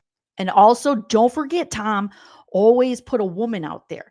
They're abusing a woman in his life. During Scandal, it was don't come at Rachel Raquel. But then when Rachel Raquel was like, I'm not calling you back anymore, it was like, don't come for the lady singer in my band. And then when he got Victoria, it was, don't come after my girlfriend. He always has to make it like even though he's the one causing the problem, that he's also fighting for. He's got a hero complex to save a lady in his life that's being attacked because of what he does, even though they're not being attacked. Victoria just has to sit in the fact that she is dating a notorious cheater and a liar who has a history, a plethora of evidence on the internet and everywhere you can find of his abhorrent behavior and how much he doesn't like women. Of me and because of my fuck up and my mistakes and bad choices. So we got there in 3. We got there in 3, Tom. We got there in 3. Okay. And I don't like to say mistakes, by the way. I like to say bad. I think you do like to say it because you said it. Bad choices, because mistakes is like accidentally getting into a car accident. Somebody told him that. A therapist, he wrote that one. He's like, can you write down a couple good things that I could say? So it looks like I've learned. Bad choices is ownership. And I have to take ownership of what I did. That man has not taken any ownership for anything he's done. Please. This is lip service at its worst. You couldn't even remember it on the first or the second. It was the third. The third. My fuck up. I mean my mistakes. I mean my bad choices. See? I'm better now. It's like a new Tom. I'm just Nick Viall, shut the fuck up. I'm gonna need you to shut the fuck up. Okay? It's like a new Tom. It's the same Tom in a different sweater. In gray jeans with matching shoes to his girlfriend. Saying that, like, I do feel bad about the shit that she has to deal with. It's You should feel bad that you exist in a world and your behavior has put you in a place where everyone you date now has to see your behavior. Nothing else other than that. Not how people treat her. Nobody gives a shit. No one's reaching out to Vicky. Nobody cares. She just literally has to see who you are with all these examples on the internet because that's how you chose to live your life. not fair to her. But I also just want to say, like, if people could just please be respectful of my girlfriend and our relationship and our commitment. No. Also, I don't care.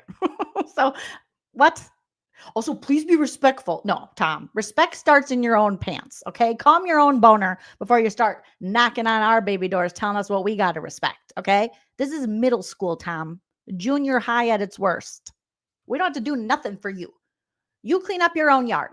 You pick your own weeds. Leave us alone. Get out of here. Relationship. I'm in a committed. No, you're not. You're in a committed relationship? What a fucking joke. You are a joke, sir. You break up on Instagram Live. Your girlfriend put out a story just a few months ago about how everyone was right, being all of us, the world, reality, okay, is correct. And he does love the best friends and broke up with you. And then you hit up Instagram Live smoking a cigarette and going, don't tell my mom I'm smoking. But we got to respect that. Fuck that. This is a joke. And you made it a joke. Loving, awesome relationship. Like, this is my person. And, you know. What you said about Ariana. Girls can be a little like, what do you mean girls? What do you mean girl? What do you mean? Who you talking? Who you calling a girl, bitch? We're women. Well, I'm a woman. I'm a woman. Girls. That tells you all you got to know, Vicky. He wants to talk to girls. Tom. We're a whole lot of woman. You better call us a lady or a woman. Whatever, disrespectful. And I just want people to like, please respect my relationship. No, fuck you. And where I'm at in my life. Like, no, thank you. No. You don't even respect it. Why would you expect other people to respect it? You can't control what we do. You ain't my daddy. You ain't my mommy. Serious about where I'm going, what I want to do. This doesn't seem very serious. Doesn't seem very serious when you're out there high as a kite. I just might at Airbnbs, going live on Instagram, all drunk and then breaking up with each other on social media. Or not, we didn't even get into how you treated Carolyn. Allegedly, according to Carolyn, you and Vicky were sending her nasty messages, mean messages, voice messages, Rudy Patootie. But she's so terrified to go toe to toe with you guys, allegedly, that she didn't want this information to get out. But she did let it out on Patreon. But yeah, you guys were bullying her, allegedly. Our future, we have goals, we have things we want to do together. More drugs. Together, and I'm all about it, and I'm 100% in. I think that a part of the I don't know. Your voice was kind of shaky when you said, I'm 100% in. The reason why so many women feel that they could. Don't talk for us women, Vicky. Vicky, because you're going to need us. You're going to call on us, and we're not going to answer because you're going to speak on us. Don't do it, Vicky. Don't do it for this man. Don't alienate a whole gender that would love to see you just leave this situation. Do together, and I'm all about it, and I'm 100% in. I think that a part of the reason why so many women feel that they could so easily like disrespect me, like let's say we're at a show or something, girls will like come up and just try to like be all. That's your boyfriend. Your boyfriend sets the tone for how you can be treated. Your boyfriend has to set the boundaries, not these other chicks that don't know you. But again, let's blame more women. Vicky, you're going to need us. You're going to need us, Vicky. And we're going to hit straight to voicemail. We're going to hit the block, the mute. Over him or like try to kiss him or like whatever. Like that's what he does, Vicky. That's what he does. That they're used to that because that's how his behavior. Look at his face right now, Vicky. Look at that. Let me see if can I zoom in on this. Okay. Okay, let's not zoom in on the, but you see what I'm talking about here, you guys. Look at Tom's face as you're saying, goes up and kisses him because this is what he is invited. This is the kind of life he lives. This is the kind of guy who he is. So it's not these ladies. This is what he's created. This is who this person is. This is a pattern of behavior. Ma'am. Like, and I'm sitting right there, and I'm like, they notice. Like, I'm like, they know I'm right there. And she gets and pissed. They don't. So. Sometimes they don't. Sometimes they do. But I think she's like, well, sometimes I don't get pissed. Sometimes I hold a knife to his throat and say, "Don't ever do that again, motherfucker." But sometimes I'm just like fine with it. That's coming from of what he did in his past. Like, if I weren't his girlfriend, you know, his past, or just when you're not there. And knowing or not looking everything that happened in the past, I'd look at him like, oh, well, he'd do it again, you know? Yeah, he would do it again, girl. He would. So yeah, they're all trying to bait him, I'm sure. Yeah, like I had somebody. I'm sorry, what? Ladies are trying to bait him? Give me a break. This man is 86 years old. Okay, his boner shouldn't even be working anymore. It is a damn shame that it allegedly still works. He's responsible for that. What do you mean bait him? All this dude does is masturbate. Don't talk about women trying to bait him. They DM me literally But like it's not very like that. recently saying like, whoa, just these ladies keep DMing me and they like send me pictures of their tits and their vaginas and their baby doors and their buttholes and it's gross. Ew. Why are you saving them, Tom? Tom, there's so many things, you guys. This man is currently in a lawsuit for recording Rachel Raquel without her consent and saving it on his phone when she was doing the fingerlings to herself. But now he's like, oh, I can't believe what they sent me in the DMs. You literally recorded a lady without her consent and kept it on your phone, which is how Ariana allegedly found out about the whole affair.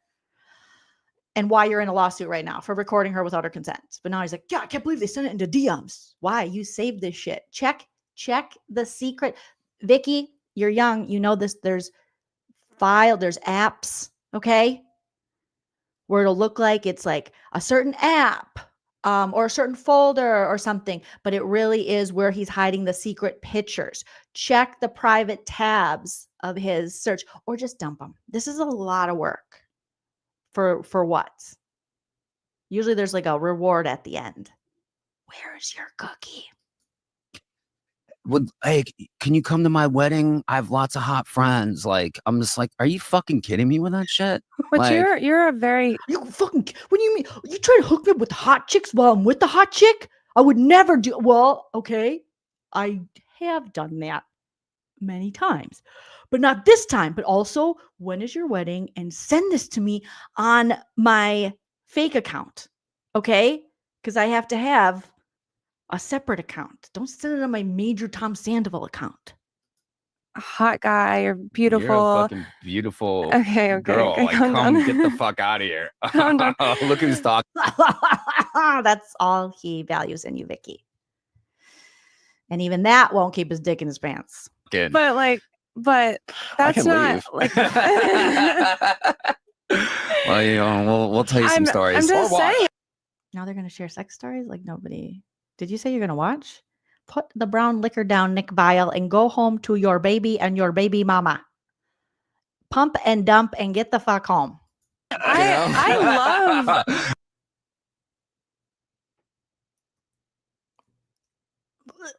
Okay. But that's not like. Well, you know, we'll tell you some stories. I'm just saying. Nick Viall said, or watch. I could leave. You're getting too sexy. Or watch. Bitch, get home to your newborn. Drain the brown liquor from your titties and go home, Nick. You're a father of a daughter. I love. I think you like door number 2. What? I mean, like door number 2. Is he making like a fucking let's make a deal reference? What is he talking about? What are you talking about? What are you talking about? What are you talking about? What are you talking about? Well, you know, weul'll tell you some stories. I'm just saying. I love. Right in front of Victoria, like, what? Tom's making jokes to Nick Viall that he wants to bang you, and Nick Viall wants to watch. First, he offered to leave because he's a gentleman, and then he offered to watch. They're talking about tag teaming you, possibly. I think This is a respectful guy. you like door number 2. I think you like door number 2. Is that a butt stuff? Is that butts? Threesomes? What was I even saying, guys? What in the Diddy party is going on right now? Check their hard drives. Check both their hard drives. I'm going to need the FBI. FBI. Say FBI 3 times. FBI, FBI, FBI. Hi, Joleen Lunzer. Good to see you. Check their hard drives. Check their hard drives. Sorry, Victoria. This tells you how much I've drank. I literally had like a sip of whiskey. He'll have one drink now because I have this rule. I'm like, no drinking before podcast. No drinking before like carpets or this or that because So Vicky, do you hear yourself? Just listen back, baby girl. Listen back. You have rules for your 91-year-old boyfriend. You have to impart rules on him. I say, no drinky, Tom. And Tom says, I want a drinky. No, Tom. And I rip it out of his hands. And then we fight. And then we break up. And then I go to Instagram. And then he goes to Instagram Live. And I posted my stories. And then we make up. And then we drink some more. So you have to regulate and put rules on if this old man, River, is going to have alcohol or not. He doesn't know well enough that he shouldn't be getting wastoid Because when he does that, he gets himself into some trouble. It actually goes to his face, like to where, like, no. Yes, I'm just fucking with you. Have you seen anything like this at the drugstore? Oh my God. No, you haven't. Thank you, ma'am, for interjecting, trying to sell me adorable frames, glasses frames. Oh my God, you guys. Seriously, this is so gross. They're so nasty. It's like not funny dad jokes. Victoria's sitting right there and she's like, what? We're just talking about taking it to Pound Town with you. NBD, girl. Ay. No one's listening again. Victoria's telling a story, and even her boyfriend's like making sexual jokes about her, objectifying her right in front of this other guy. NBD, no biggie. Degree, like different person than the person that was here. I don't like to call it. Okay, Nick, what is going on with your tolerance here? He's had a couple sips of Tom's good lovin' brown liquor, his doo-doo liquor, and he's like, you seem like a changed man. You just totally changed. Nick Viall. Nick Viall is a cheap date. All you got to do is give him a little bit of shitty brown liquor, and he'll be singing your praises and changing his stance on something. So Justin Baldoni, that's all you got to do. Get this dude liquored up a little bit, and he'll be off Team Ryan Reynolds and on your dick in no time, allegedly. Into a song. It was on this podcast. Oh God, are you cherry picking things? No. Listen, I'm really impressed with the. I don't like to call it mistakes. I like to call it bad choices. Yeah, mistakes is not taking ownership. That was mistakes like that's a 360 degree like different person than the person that was here on this podcast last time. But the reason I wanted to ask you that. You say 360, so that's the same person? Did you mean 180? What are you talking about? What are you talking about? Are you talking about nothing? What are you talking about? Are you talking about nothing? Is not taking ownership. That was like that's a 360 degree like different person. That's the same fucking person. If you go 360, you go right back to the beginning. That's a fucking full circle, bro. I'm not even good at math. I'm a fucking girl. Okay? I don't even like that shit. I didn't even like 10th grade geometry, and even I know. Doesn't mean he's changed. It means he's the exact same fucking person. Freudian slip. Right there. Not a Floridian slip, like Tom Sandoval said on the Not Skinny But Not Fat podcast. That is a Freudian slip by Nick Viall. So yes, that is true. He is the same person. Than the person that was here on this podcast last time. But the reason I wanted to ask you that is because, and on Special Forces, when we talked about the whole situation and why I think that whole thing kind of went as long as it did. Why do his jeans look like he lives in a state where it snows a lot and he's got the salt on his jeans? Looks like Minnesota winter salt on his jeans. What's going on, Nick Viall? What's happening? Perpetuated, and it kind of felt like every time, whether it was this podcast or Howie's or whatever, you just got like more and more heat, right? And a lot of it was, and I get it, like you were just whether you were trying to explain yourself or other people thought you were justifying yourself, and that's what's so different about the mistakes versus bad choices is like you were talking about how clearly whatever was going on in that past relationship, you felt like your needs weren't being met. I don't think either one of ours were. Sure, but like it felt like a lot. I learned that I just include Ariana. I don't think both of us. I don't think either one of us was. Yeah, I should have done a viewer discretion, you guys. Going forward, I think it's going to get grosser, so viewer discretion advised. The following is rated TV MALSV. It contains strong language, violence, and nudity. It is intended only for mature audiences. Viewer discretion advised. Okay, there you guys go. Sorry, apologies.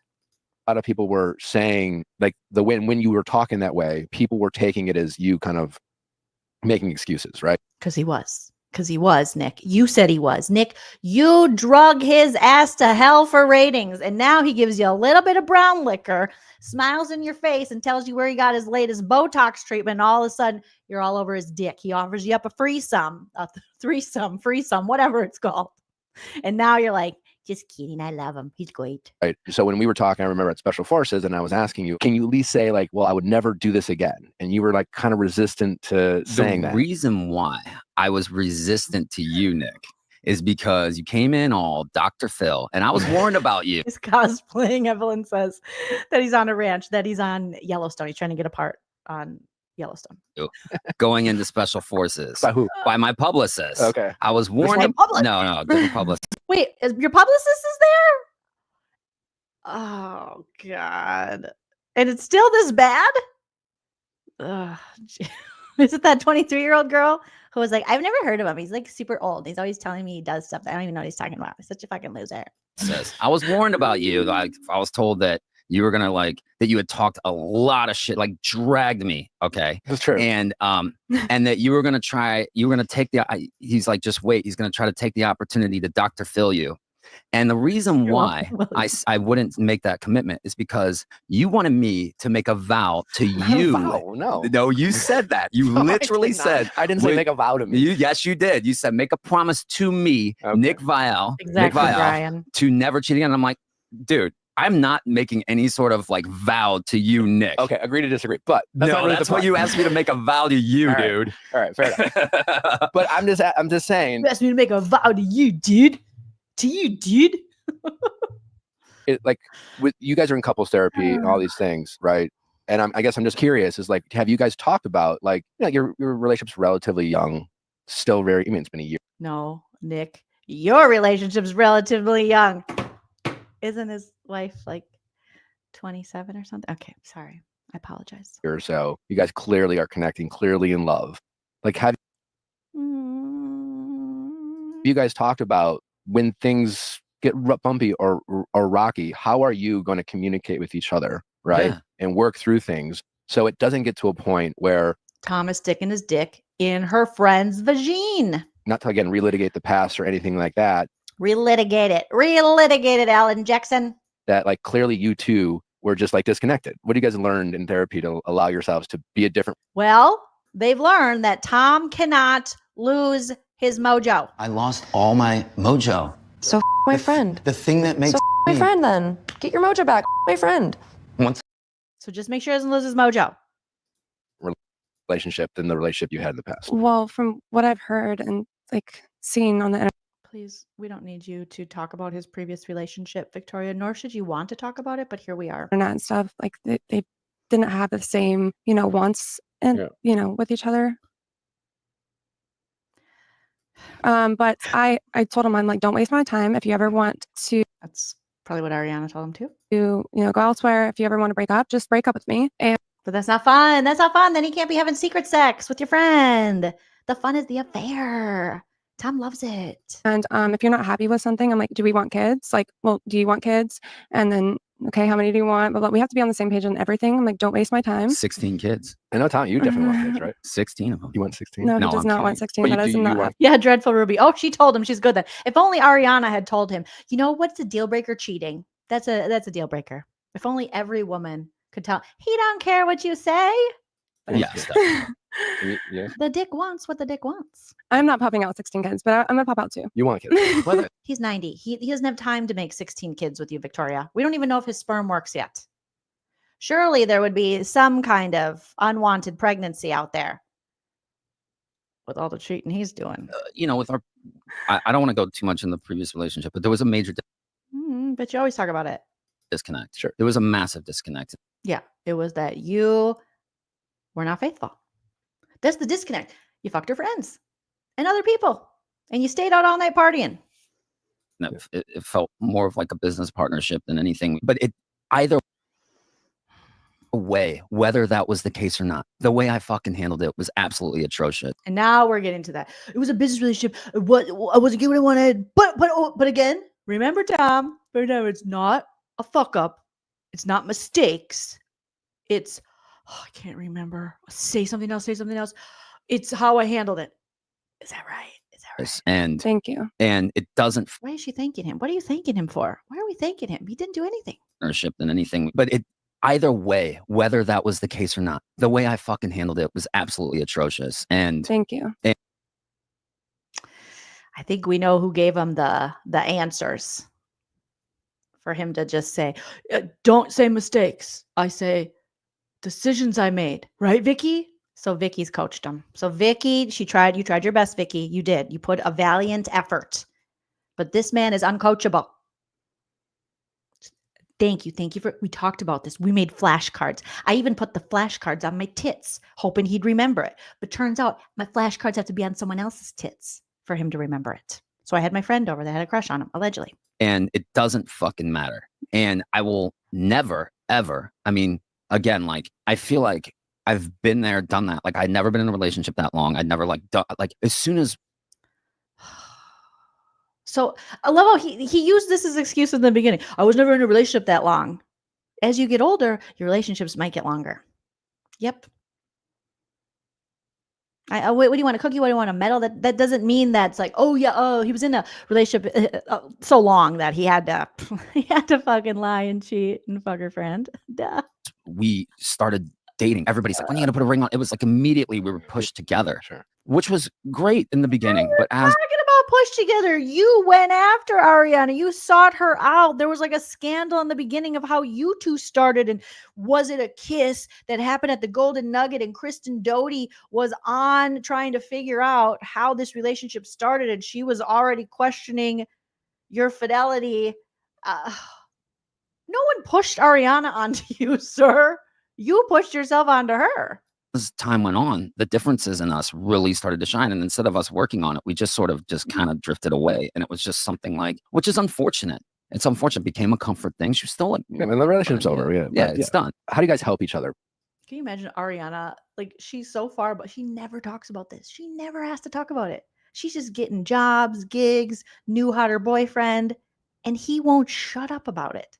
Imagine being in a relationship with that.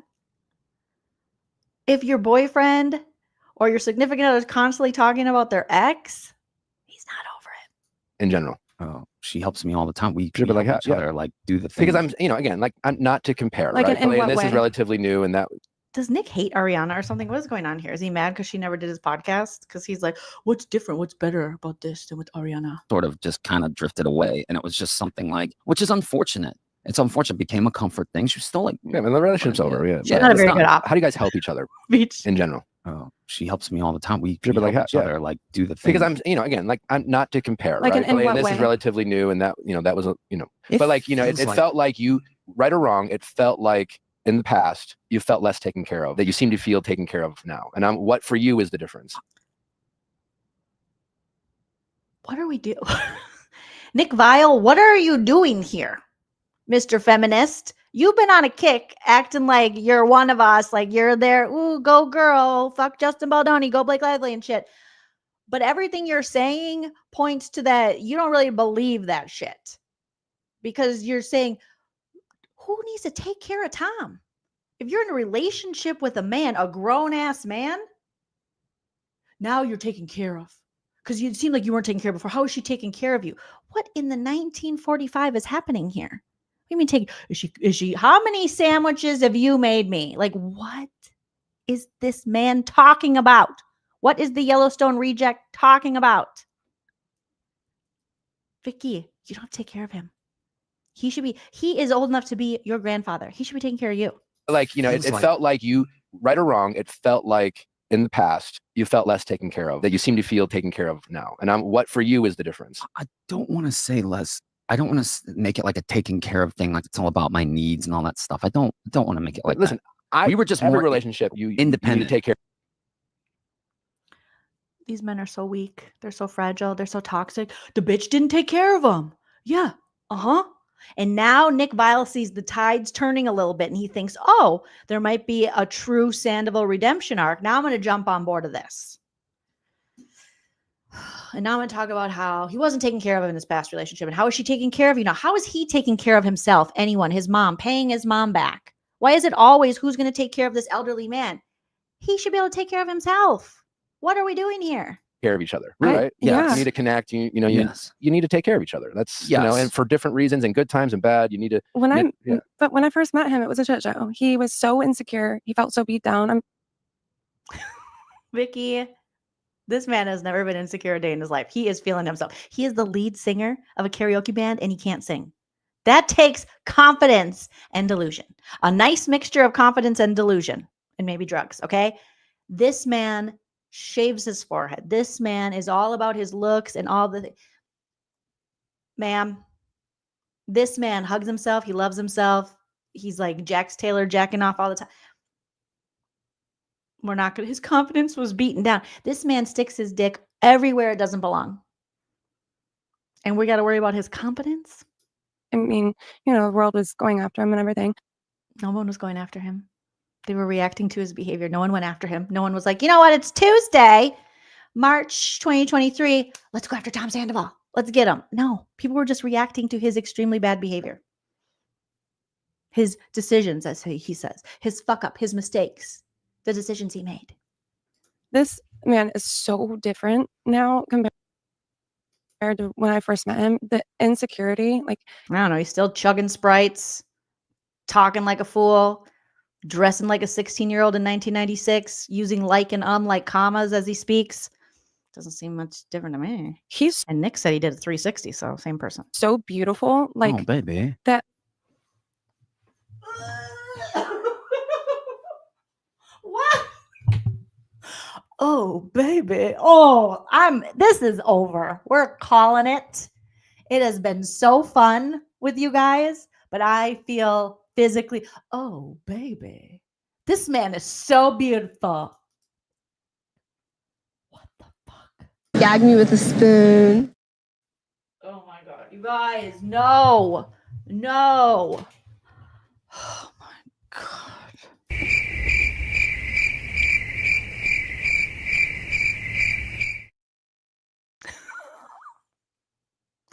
Oh, baby. This man is so different now compared to when I first met him. The insecurity, like, he's so beautiful. Like, oh, baby. That like, even just so many different and so. Oh my God. Until today, there were only two. Kill me. I want it to be over. This world is horrible. It's not real. Nothing's real. Nothing. You were just so insecure. Nothing's good. It's done. I've had a good run. I've had some fun. I don't want to do this anymore. I don't want to do this anymore. This is it's like the worst, you guys. This is just like, it's fucking gross. And nothing matters. Nothing really matters. Anyone can see. Nothing really matters. Nothing really matters to me. Oh, God, you guys. What the fuck? Oh, baby. What the fuck? Andy, are you okay? Oh, I'm fine. It's just that life is pointless and nothing matters, and I'm always tired. Also, I can't sleep. I'm overeating. None of my old hobbies interest me. Yeah, same. And now you feel like you're more yourself. You know yourself more. I do think that being with me. You sound ridiculous. I'm so sorry to mention it again, but like, me telling you, like, hey, this isn't cool. Like,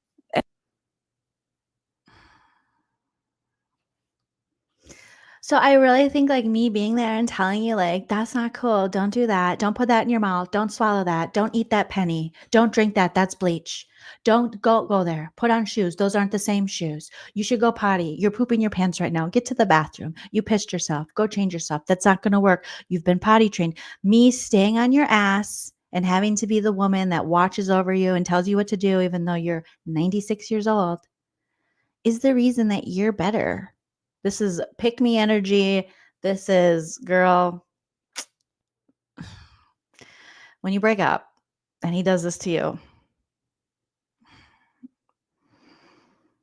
it's a bittersweet symphony, this life, trying to pretend you are special and you can change time. No, girl, he's gonna fuck your friend. And then I would soften up and I'd be like, would you do these things again? No, it's hard. Literally, it's like a toddler. Okay, we have to sit down, Tom.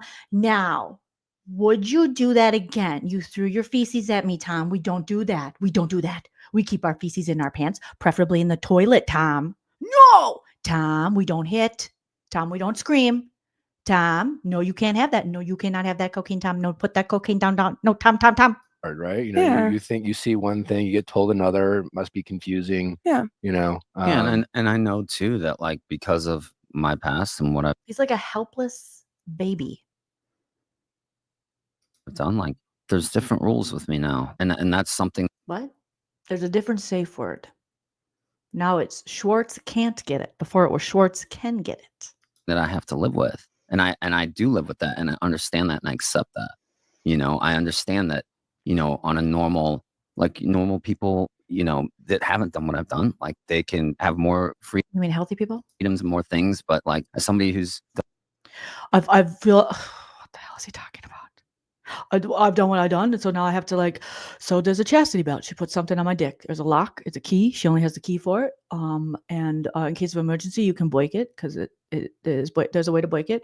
But basically, yeah, we have my dick on a lock and key because I can't be trusted with my own wiener.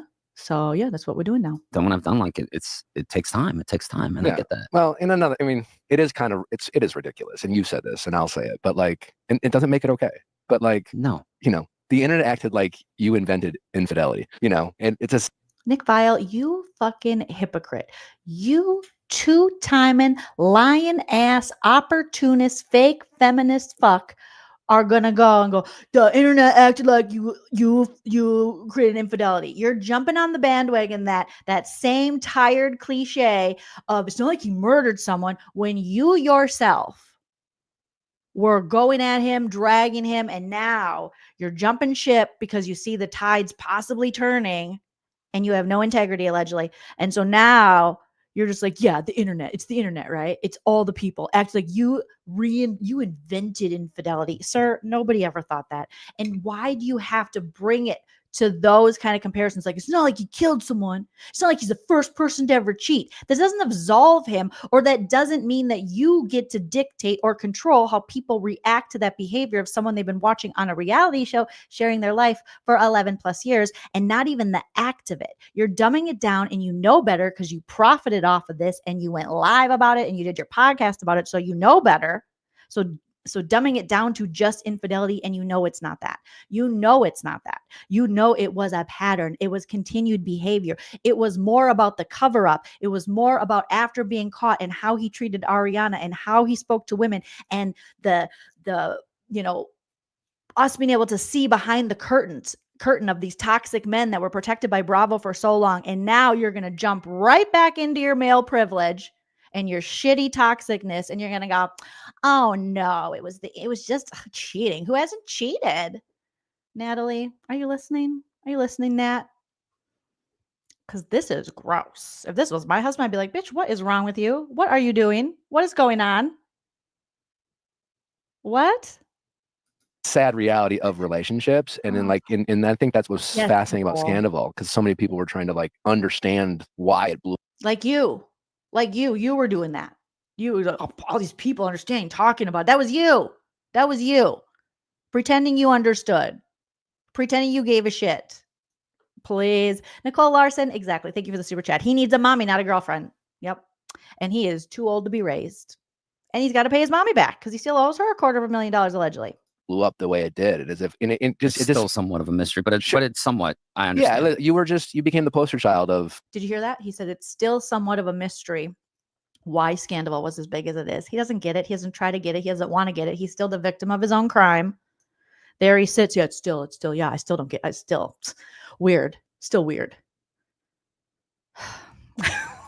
Of that, probably unfairly so, but it probably was a good lesson, and it seems like as difficult as it was. Let me ask you this. Do you feel as shitty? Great point, Bonnie. Bonnie says, Nick's wife faced Tom's rage last interview. Nick was there and did nothing. I remember that. Could be why she's not there today. Is that the last interview he did? Yeah, she did. She experienced firsthand Tom raging out on her, and Nick didn't do shit. And now he's simping for the guy. Just call Nick Viall Tom Cruise, or Tom Cruise. Also, whatever that other name, the other guy Cruise is. Why do I want to call him Tom Cruise? What the fuck is that weird? Oh, in Texas's name again. Ted Cruz. Just call him Ted Cruz. Because you can literally just like talk shit, treat his lady any type of way, and he's still going to simp for you. Just like good old Ted ass Cruz. And Tom Cruise, allegedly. And Tom Cruise. As that period was, that like you're better for it, and would you trade that whole experience given what progress you seem to have made since? Well, it's really, look, obviously if I could go back and change, I would change. Yeah. Shut up. Nobody cares. Yes. Shiv says, cannot stand Nick Viall. He's a shapeshifter. He's a perspective. And it's not because he sees, it's okay to evolve your perspective and you get more information and you're like, oh, okay, now they have this information in front of me and a better understanding. No, he's following. He's an opportunist at this point. That's what it appears to me. He's following the opportunity. what he thinks. He doesn't stand by anything he says.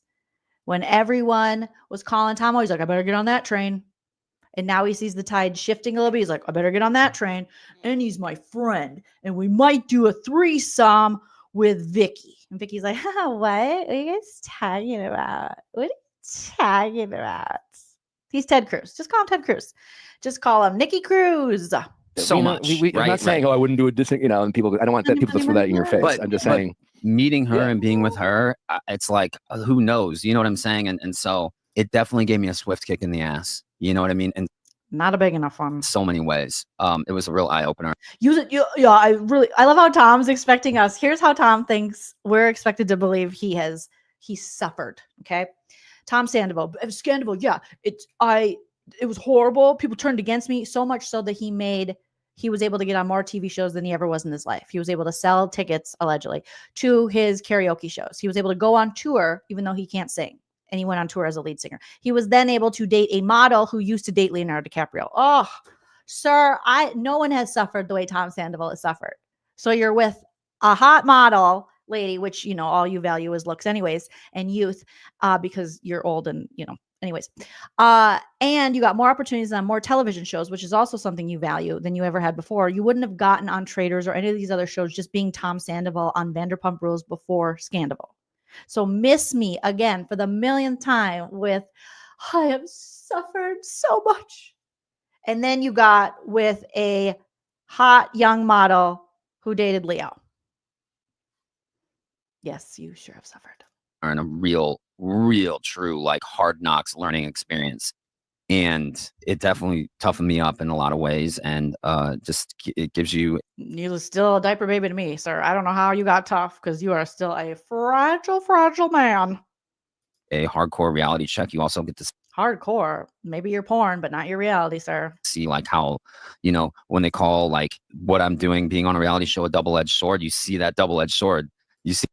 Yeah, because the sword is like this. You see the rounded tip of the double-edged sword because I went 360 and I'm different. The one side sometimes a lot bigger than the other, but that's what she said about your dick. It's been cool too. Like, with moving on, seeing, like, going and doing. It doesn't really seem like you've moved on. You're still talking about it like all the time. And you were just on Watch What Happens Live making digs at Ariana not doing shit to sell the house, even though you're squatting. And you're breaking up with your girlfriend on Instagram Live. And you said you were going to live with her. And then you're like, oh no, she lives with her dad. What? So seems like you're doing the same thing. Still lying. Still making excuses. Doing something like Traitors, and Special Forces, and then going to do Traitors and just. Yeah, would you have been able to do Special Forces or Traitors without Scandoval? No. So you are just getting rewarded for your bad behavior, just like Jax. Never going to change. Like, coming back from something like that and moving on and moving to the future, like how, it becomes exciting to, like, go from down here to, like, keep, you know what I'm saying? Like, keep moving. So you admit you've gotten more opportunities and you're progressing in this reality TV world. So no one's really holding you down. Forward and keep going ahead and seeing new challenges and seeing, like, light at the end of the tunnel slowly get brighter and brighter and brighter. And that's been really amazing, especially with her and just in experiences in life, Were you surprised, as your time on Traitors kept going and you were still there, and obviously was shocked that people were just, and some, you could see it online. People were just, like, begrudgingly being like, oh, fucking Tom, like, that must have felt good. Yeah, it did. It did, actually, whether they were laughing with me or at me. See, Nick is noticing and mentioning the Traitors response of people being like, oh, this guy's funny. So now Nick's jumping on the bandwagon. I guess he's not that bad.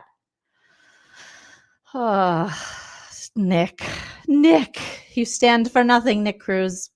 I know they were fucking laughing. Did you watch it? Yeah, people were begrudgingly, like, rooting for you. There's a lot of, like, no. Yeah. If nothing else, people were glad you were on their television. Not really. They could at least acknowledge they enjoyed watching you. No. Or what's behind the second door, or I could join. Yeah, like I said, that must. Did you watch it? Traitors? Yeah. How good was the doll challenge? How good was the doll challenge? Baby, they were laughing at your boyfriend, not with him. It was the best. I was laughing my ass off. I like the was insects hilarious. moment so too. funny. I love like Dylan's response to the insect challenges. They're like just like pouring on me. That was the Through it, you but- could. Why do I need to see that? I'm just. You got these crickets and you got fear factor. It's like He's like, oh, yeah, it's like fear factor, and if they found lava in my pocket, but it was really my boner. Be as hysterical as like we're exhausted most of the time, which it felt like another. Why don't you ask about Carolyn? What did he do to Carolyn? What did him and Vicky do to Carolyn? Because people were saying Carolyn had a crush on him, and then all of a sudden she was getting mean messages, allegedly from Tom and Victoria, that was scaring her and her sister. And her sister, Victoria's sister, said, "You didn't sound sober. You just sound sober. You sound like you had a little bit in you." Okay, that's what it says. Okay, let me go back to my notes of what Carolyn told us. Let's see. Carolyn said she lives in fear because of all the voice memos that Tom and Vicky are sending her. Sounds slurred and weird. Tom said on one of them, "Oh, you call me back, but you don't call my girlfriend back," because Victoria called Carolyn. She doesn't know her on Instagram, did an Instagram call. And when they were pissed that Carolyn didn't answer. Tom did and sent Carolyn a screen recording of Carolyn's comment section on her own Instagram because she didn't like Vicky's comments. Tom's like, "You liked everyone else's." And how they pointed out, they're so psycho. They screen recorded Carolyn's Instagram comment section of her own page, according to Carolyn, and showed her and called her out for not replying to Victoria's. That's psychotic behavior. Carolyn said, "Anyone who knows me knows that I don't really do." She's like, I don't do social media like that, girl. So Carolyn was pissed. Yep. And then I took so many notes on that. So Carolyn's living in fear. You told her that she couldn't come to your concert anymore that was in Minnesota. Carolyn was scared that people would share the video of her saying this. And she was also scared because she was scared Tom would turn this if they found out what Tom and Victoria were really doing to Carolyn. Carolyn feared that they would make her look like she's a crazy stalker who's in love with him. So Carolyn said she had to hear these words out of Tom Sandoval's mouth. "Carolyn, I don't like you like that." Carolyn said it was really embarrassing. Carolyn said that she just felt bad for Tom. And everyone warned her about him. We did over here, Carolyn. And yet she defended him and told him after filming that she would speak really nicely about him in all of her interviews while the season was airing. But then Brittany said this was before Tom's redemption arc started. So he was like, "Oh, yeah. But then once the tides were turning as people were enjoying laughing at him, that Carolyn was still willing to defend him when she thought everyone hated him. And even as the tides were turning, but once the tides turned, he was like, whatever." Tom also unfollowed them on Instagram. And Brittany said he is 45 years old. Brittany Haynes says your relationship with Victoria is childish, and she compared it to an 8th grade relationship. And Brittany said that in this talk with Carolyn on Patreon, said that Vicky might be micromanaging and controlling. And Carolyn was like, "I don't like him. I'm asexual right now." But Carolyn was mostly scared.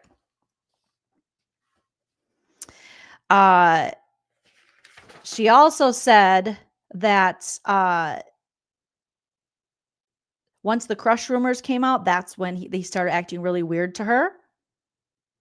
Carolyn said she wasn't saying anything about it anyways. And then Carolyn was going to go, like I said, to his show in Hinckley, Minnesota for his karaoke band that he's the lead singer of, even though he can't sing. She even had a vendor reach out to her to do like a deal, like a package to promote the show. And when she called or text Tom to tell him she's going to the show, Tom called her and told her she could not come to the show. Carolyn said he was rude about it and started saying things about how Carolyn has been dismissive to his girlfriend, Victoria, and how Carolyn didn't DM Victoria back. So she didn't call her back. She didn't DM her back. Then the last voicemail from Tom said, "Carolyn, I know more than anyone that you're the type of person that reads every comment And how is it that you just purposely ignored my girlfriend's comments on your Instagram? Yet Carolyn and Tom were the ones who allegedly screen recorded Carolyn's Instagram and all her comments like a psycho. Carolyn said she realized that she was arguing with someone, being Tom, who is not even in reality. Carolyn said to him, "You're making things up, Tom. This is not even happening." And then Tom says, "What's your response to why Sam said you had a crush on me?" So basically, Tom is saying Carolyn is mistreating his girlfriend and not responding to her in Carolyn's own comment section.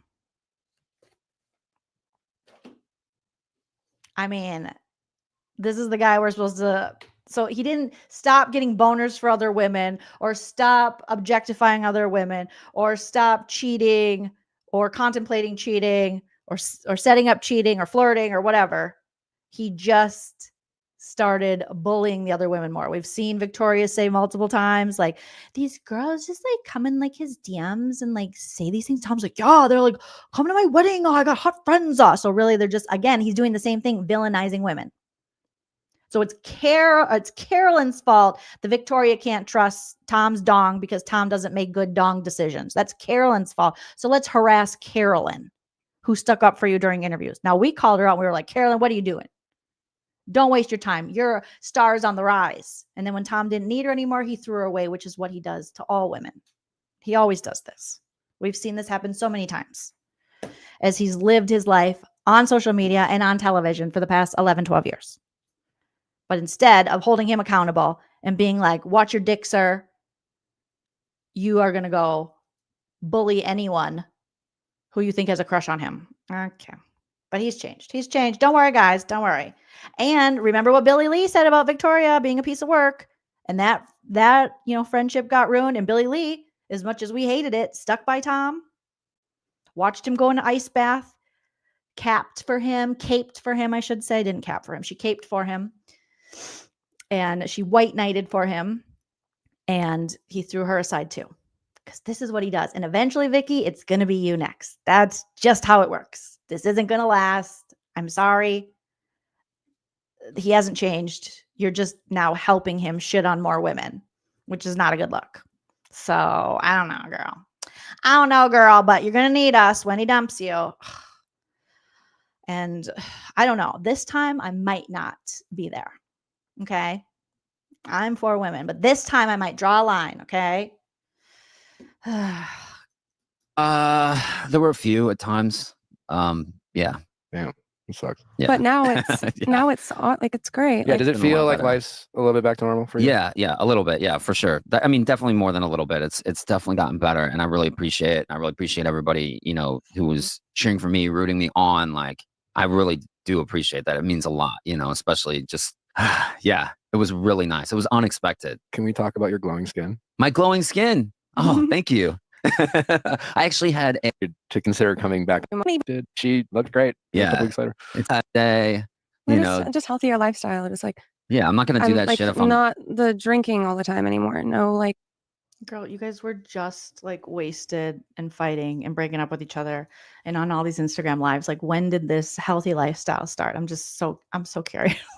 Just taking care of our skin. He's been so good about working out. I'm trying. baby. Yeah, I'm just like, oh, baby. I'm always on him about like, drink water. Just like, just being healthier in general. It's better for our minds. It's better for everything. I ran into your buddy Tom Schwartz in January, or maybe it was New Year's Eve. Like duo, a lot of fun. It was great. Sober for 8 months. 8 months. Wow. I just quit, and I didn't compensate with weed. It wasn't like California sober. Like, I was fully, sober. And you got some shit, as sometimes you do on Traitors, and people were bringing up like the sweating, dude, and accusing you of taking other substances. You can ask Jax. Put that to bed. You can ask Jax. I don't do fucking cocaine. I've never. Well, Jax is a liar too. But okay, cool story, bro. Never done fucking cocaine. I will never do cocaine. It's not my jam. It's not what I do. I've never done that shit. That's why it's so annoying, is because he really doesn't. That's what's it's like so annoying, because he really doesn't, except for when he does. but then he doesn't.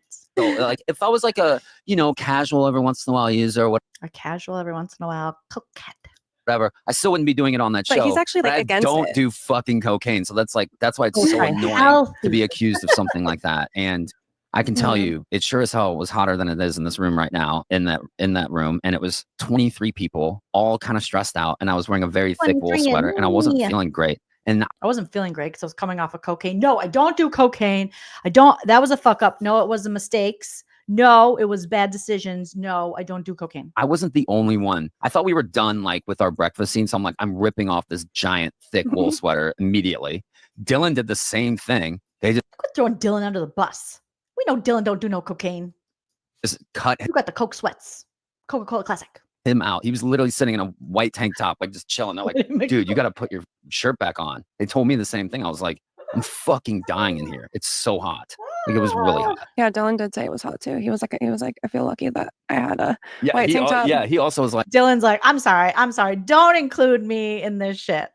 Okay, my star is on the rise. No one's ever accused me of doing cocaine. And they're like, Dylan too. Yeah, Dylan. You're lucky Dylan's nice to you. Dylan, this is why you can't be friends with a guy like this, because he's going to throw you under the bus with his girlfriend. Well, Dylan was sweating too. Dylan had Cokey McCoke sweats as well. Like Bonnie says, sweaty McCoke. Like, I'm lucky that they didn't show me either, because he took his shirt off. There was somebody else that pretended like it Dylan's was alone. cold. Yeah, I know. Yeah. Well, it's good to hear you clear that up. Yeah. Life in general. Oh my God. It's good to hear So you if you've clear that purchased a up. faulty car in California, Oh, no. They didn't clear up anything. He did a 360 like you said, Nikki. Nikki. It's getting sticky. All that in the past affected, like, obviously your ability to earn income. Nick like won't shut up. This interview should be over. And there's still like 20 plus minutes left. There's 32 minutes left. And he's like, I don't want to talk about the past. I don't want to litigate the past. How much brown liquor has Nikki had? He's like, but I think we should just talk about the past. You feel better? Because you've done a complete 360. It's so different. You were getting a lot of, Have you heard of Mint Mobile? losing deals, and I don't even know if that happened, but like, do you feel? Oh, yeah. He didn't lose deals. He got more deals, dummy. You know that. Okay, that is true. Yeah. Okay. What deals would have Tom lost? What deals would Tom have lost? Any bigger opportunity came from Scandal. Before then, he was only doing Vanderpump and only investing 15 cents into one lease of Vanderpump business. He's run his own business into the ground, and he owes his mom $250,000 of her retirement. Nothing else was happening for this man until Scandal. Are you in a better situation now? Maybe he just didn't show up, like on your podcast, or showed up super late, or didn't take it seriously, or had puffy eyes from crying. And do you feel like things have taken a turn? And in addition to fans letting up, and, less and less hate coming your way, do you also feel like, like life's not only getting back to normal with relationships or with fans, but also your ability to do your work or make a living? Yeah, it's definitely, Yeah, I mean, leave it's them obviously alone. not where it used to be, but it's definitely, What are you talking about where it used to be? You literally were doing nothing before. You had some alcohol stuff that you had with Ariana. So you had some brand deals with Ariana, but that you fucked that up on your own because you broke up the partnership. So you fucked up the brand deal. Like what? There was nothing else. Nothing. We never saw him in nothing. bouncing back for sure. And Bouncing back, you bounced up higher than you've ever been. Unfortunately, it just appears that you live outside of your means. And that house you're squatting in, you just won't sell it and you can't afford it on your own. And Ariana was like, let's sell it. And you're like, no, I love it though, but you can't afford it. has gotten better, and there are things happening, and I'm really excited about it. Like, it's really Mass Singer, the Army Show, Traitors. Like none of that stuff he would have gotten had Scandal not happened. People wouldn't have went to his show curious about the spectacle. awesome. It feels like a Thank you, gift, Jimmy B. to be able to do that again. Because when you lose something like that for so long, it's like you kind of get used to like, okay, it's never gonna happen. Well, you lost Vanderpump Rules because you ruined the fucking show. You, Lala, Sheena, Jeremiah was a bullfrog, freaking Schwartz, Alex Baskin Robbins. You guys ruined it. You couldn't let the girl power season that was coming organically happen. You had to do Captain Save-A-Ho and try to save this idiot from himself. I'm not saving a grown man who can't control his own dick. Okay. Like if you can't control that shit, then I'm not going out on a limb for you. You're going to have to figure that out. You're going to have to figure out your wiener. I don't know if anyone told Tom, but you don't have to be in a relationship. You can just go have all the sexies you want. Oh my goodness. Brian, so funny. Brian says, fans, not even Tom's ceiling fan likes them. But again, That's the truth. That shit wants to go blades down on them. They don't like them. It's starting to happen again, and it feels really good. It feels nice to be, there's other show opportunities coming up, and like the challenge with Johnny Bananas. Like other He's going to become a challenge rat at this point. Things like that. It feels really good for myself. Tom is allegedly living, I believe. He tried to make it seem like he's renting something else, but I think he's squatting in the home he shares with Ariana. Like, I think he's still there trying to sell it, but he's got to do paint. That's what he says. I got to paint on. I got to do stuff. You guys don't understand how to sell a house. Because it shows that I am valuable TV. I'm valuable being on TV. I'm valuable to a show. And it felt really good to like hear that and see that with traitors and feel that way even like with special forces. You hear that, Vicky? You got to stroke his ego constantly. He needs that. And I'm sure you like felt his that buddy Jax, too, who he says he's nothing like. They just care about the reality TV fame and opportunities. You were very valuable on that show, Special Forces as well. You did great. I mean, you won. Thanks, buddy. Yeah, but Tom, are you valuable as a human? You ever think of that? I don't know. Might just be a question you want to ask yourself when you're thinking about how much you took out of your mom's retirement when you live in that big ass house. And if you just lived within your means, you could pay her back. I don't know. That's what I would think about. If I took that much money from my mother, who was a hardworking firefighter in her retirement, I would be like, oh, I'm going to downsize just so I can pay my mom back. Also, I would never borrow $250,000 from my mom, who was a firefighter, who's now on a fixed income trying to live her best life. Yeah, that was a rewarding experience. Not valuable at all. I mean, that show is designed to be rewarding. And now River Rose gets to see you kick ass and win Special Forces. That's got to be an awesome feeling, man. I heard her heartbeat right after we got done filming, so it was a very cool. That's awesome. Very cool experience. You recently. Nick is like lit. He says, "Yeah, that's pretty great. It's so great. Look at him. He's like lit." Said that Vanderpump was toxic. He's got glassy eyes. He's like, let's keep talking. And this interview should have ended 49 minutes ago. I'll give you the 54 seconds, but it should have ended 49 minutes ago. And Nick's like, I want to keep asking your questions. Yeah. Ready to stop UTIs before they even knock it off, but also get your bag, girl. But knock it off. Get out of here. But also good for you. I'll buy something from you. Okay. Of course I You want to elaborate? By the way, River Rose is so pretty. Vicky, this podcast is never going to end if you don't shut the fuck up. He just said, and Tom's like, it's my turn to talk, baby. So he wants to talk about how Vanderpump is toxic because Nick Viall's like, you said Vanderpump was toxic. Yeah, no shit. It's reality TV. It's all toxic. They all banged each other. They all cheated on each other. They all got drunk. Like it's a mess. And by all, I mean everyone except for Ariana and Katie. But okay, whatever. Now they're talking about this, and Vicky goes, "This is by the way, River Rose is so beautiful. This is just so beautiful." Now you're gonna talk about his baby. Leave his baby out of it. This is River Rose. It's just so beautiful. I love it. I love it. Look at Tom's like, I'm sorry, what? I was just talking. Awesome, Very cool experience. You recently said that Vanderpump was toxic. Yeah. Yeah. Okay. Of course it was. You want to elaborate? By the way, River Rose is so pretty. Oh, yeah. Oh my god. The name or just her? The name. Oh, I haven't. Both. I'm sure. What a weird interaction. The name or just her? Is this the name of both? I don't never met she never even met your baby. Sure, she's beautiful too. She looks like she. I'm sure she's beautiful too. But I love that name. Tom, don't comment on a baby's looks. You're already creepy enough. I feel like she kind of has your eyes.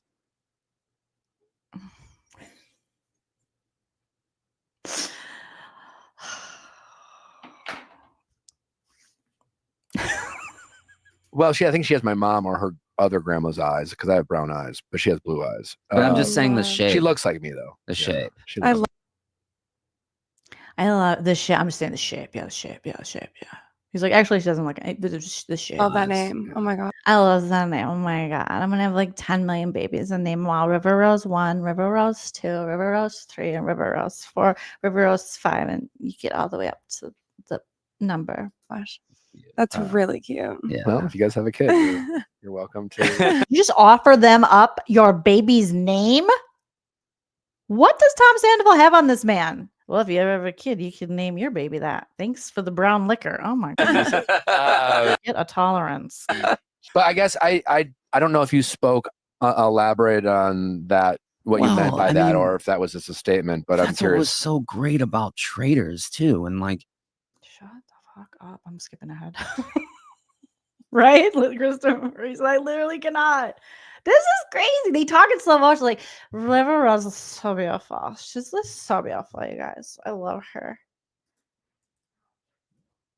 comfortable, awkward, like feel nauseous in your stomach, like on a and at least a little bit of lack of sleep if we're on a trip. Shot for an hour and a half, and if we're lucky, we get 5 minutes of that. So they have all the power to show, like, which I would see happen. Let's talk about Vanderpump. They just shoot a little bit and I'm drinking and stuff. Tom, you got a pristine edit for so many seasons that we now know you did not deserve. You are not that person.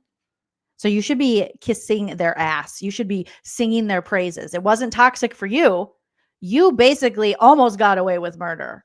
Like, I fully believe the producers would have protected you. They love protecting toxic men over on that network.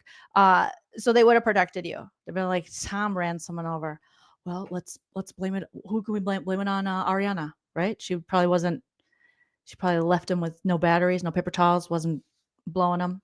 That's probably her fault. He got so mad. He was in his head, he got all that built up jizz, and then it caused him to lose control of his car. Okay, deal. Good job, Jeremiah was a bullfrog. Thank you, Alex Baskin-Robbins. Andy Cohen, do you agree? Yes. Lisa Vanderpump? Darling, wonderful. Yes. And protect James, too. He keeps slapping women. In Vanderpump Rules, like, sure. If I keep pushing you in the arm, pushing you in the arm, pushing you in the arm, and then you finally go, Tom, stop. Like, you're an asshole. Stop doing that. What they'll do is they'll cut out me, like, pushing you in the arm. Why are you pushing someone in the arm, Tom? 5 times and just get me pushing you calling me an asshole, and then doesn't this sound? It sounds exactly like the cis male. This sounds just like his monologue about I want to be a cis male. The new thing is that as a cis male, Did you say cyst?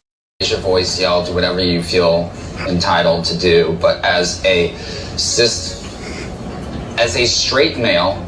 If I was a woman, I could do that. If I was a gay male, I could do that. But as a straight male, if I raise my voice, it's wrong.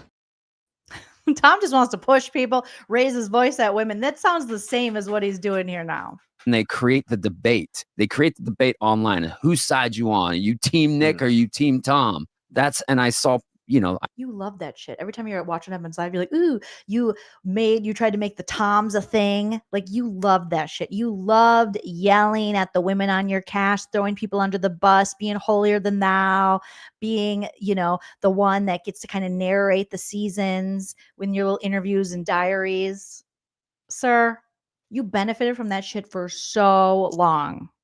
And now you have a problem with it. When your own behavior came and slapped you in the face.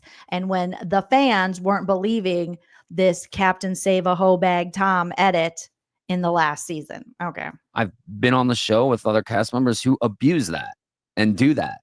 And see, it's always someone they abuse it. Not me.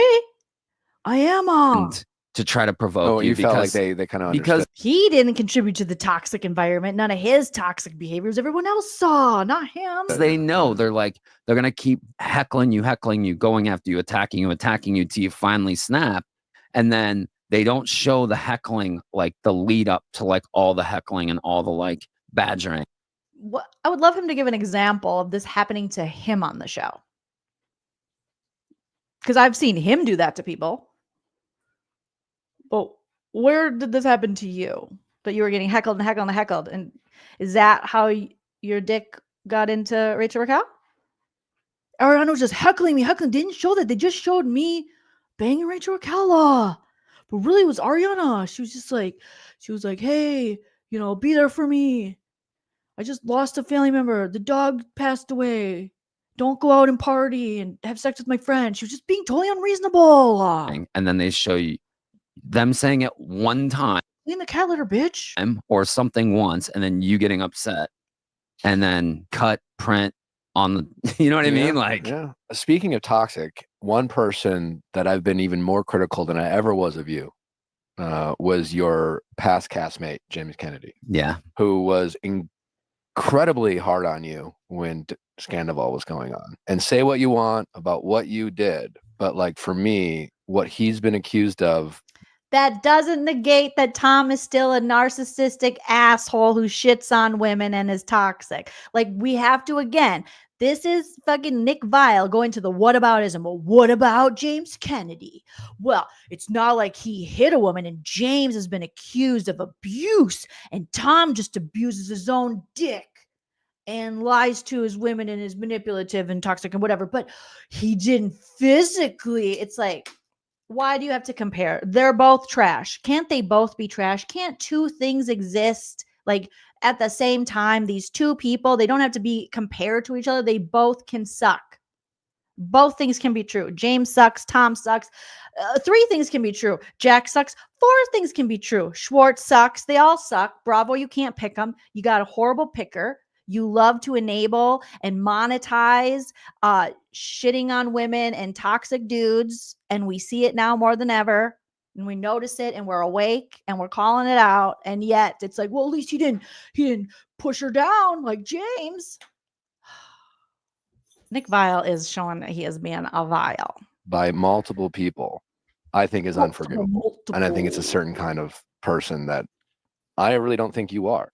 Oh, please don't compare me to James Kennedy. No, he's saying that you're not. I'm literally saying, you know, for all the friends you got, So I'm saying like you fucking suck, but you don't suck like James. Why even bring like, okay, ask Tom about it. Sure. Ask Tom about the James Kennedy situation. Let's get backstory about it. Not that we can believe anything that Tom says. And James Kennedy does suck. He sucks so bad. He's horseshit. But that doesn't then somehow you're going to take that as something Tom deserves credit for, but you're no James Kennedy. What do you want, a cookie? Because he didn't hit a woman, allegedly? Because he just cheats on him, lies to him, manipulates them, gaslights them, and shits on them in the media and tries to make them into the villain when they're not. But at least he didn't hit her. This is so stupid. Nick Viall. Oh my God. I've gotten to know. We're completely different people. Well, despite whatever flaws you may have, I really don't think you are capable of being physical with women. No. And clearly, you know. What the fuck do you know? What do you and your cowboy boots know? Who are you to make that big claim? You don't know this man. You did one TV show with him, and then you dragged him for money on your podcast for a long time. And now you're like, I don't think you're capable of that.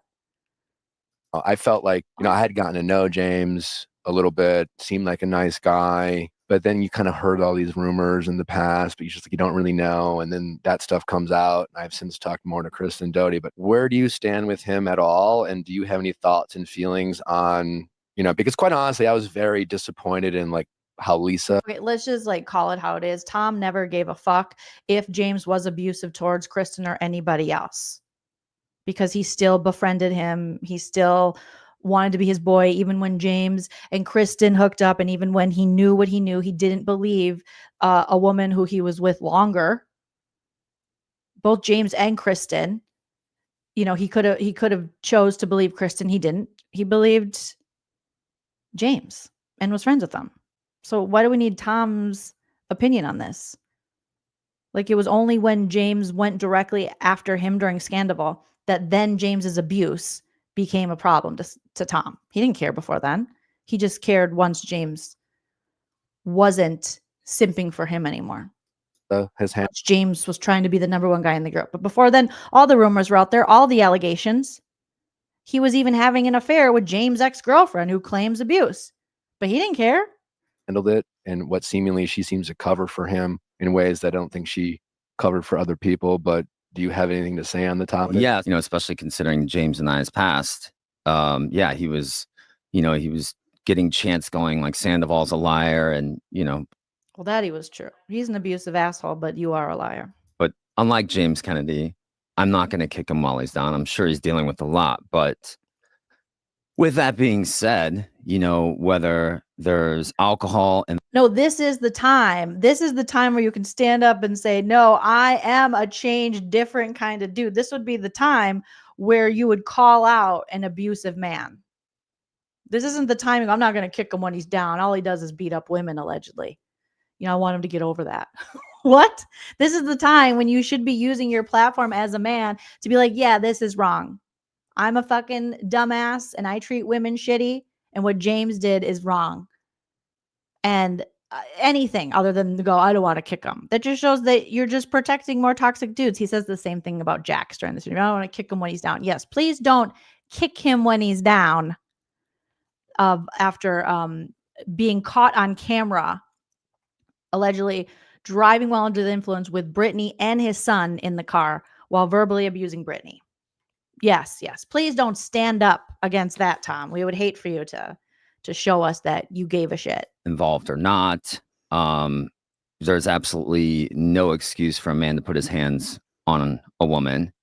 And also, there are a lot of previous other allegations, and, you know, where there's smoke, there's fire.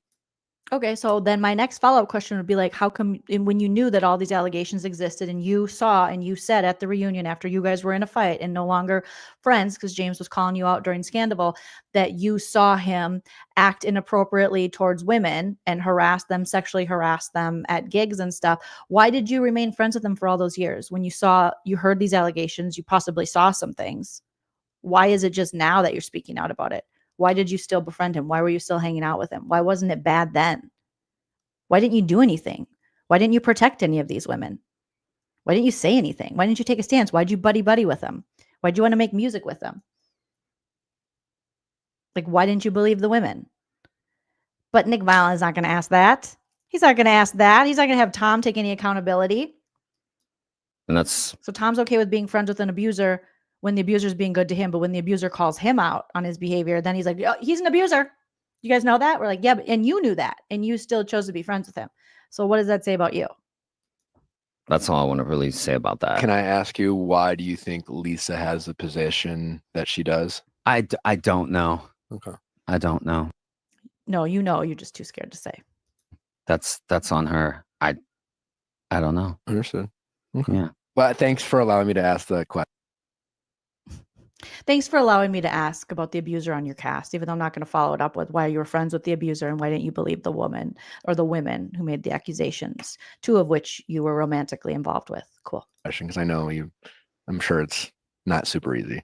And I think for Jax, like I'm actually proud of really. Victoria, shut your fucking mouth on that. I can't.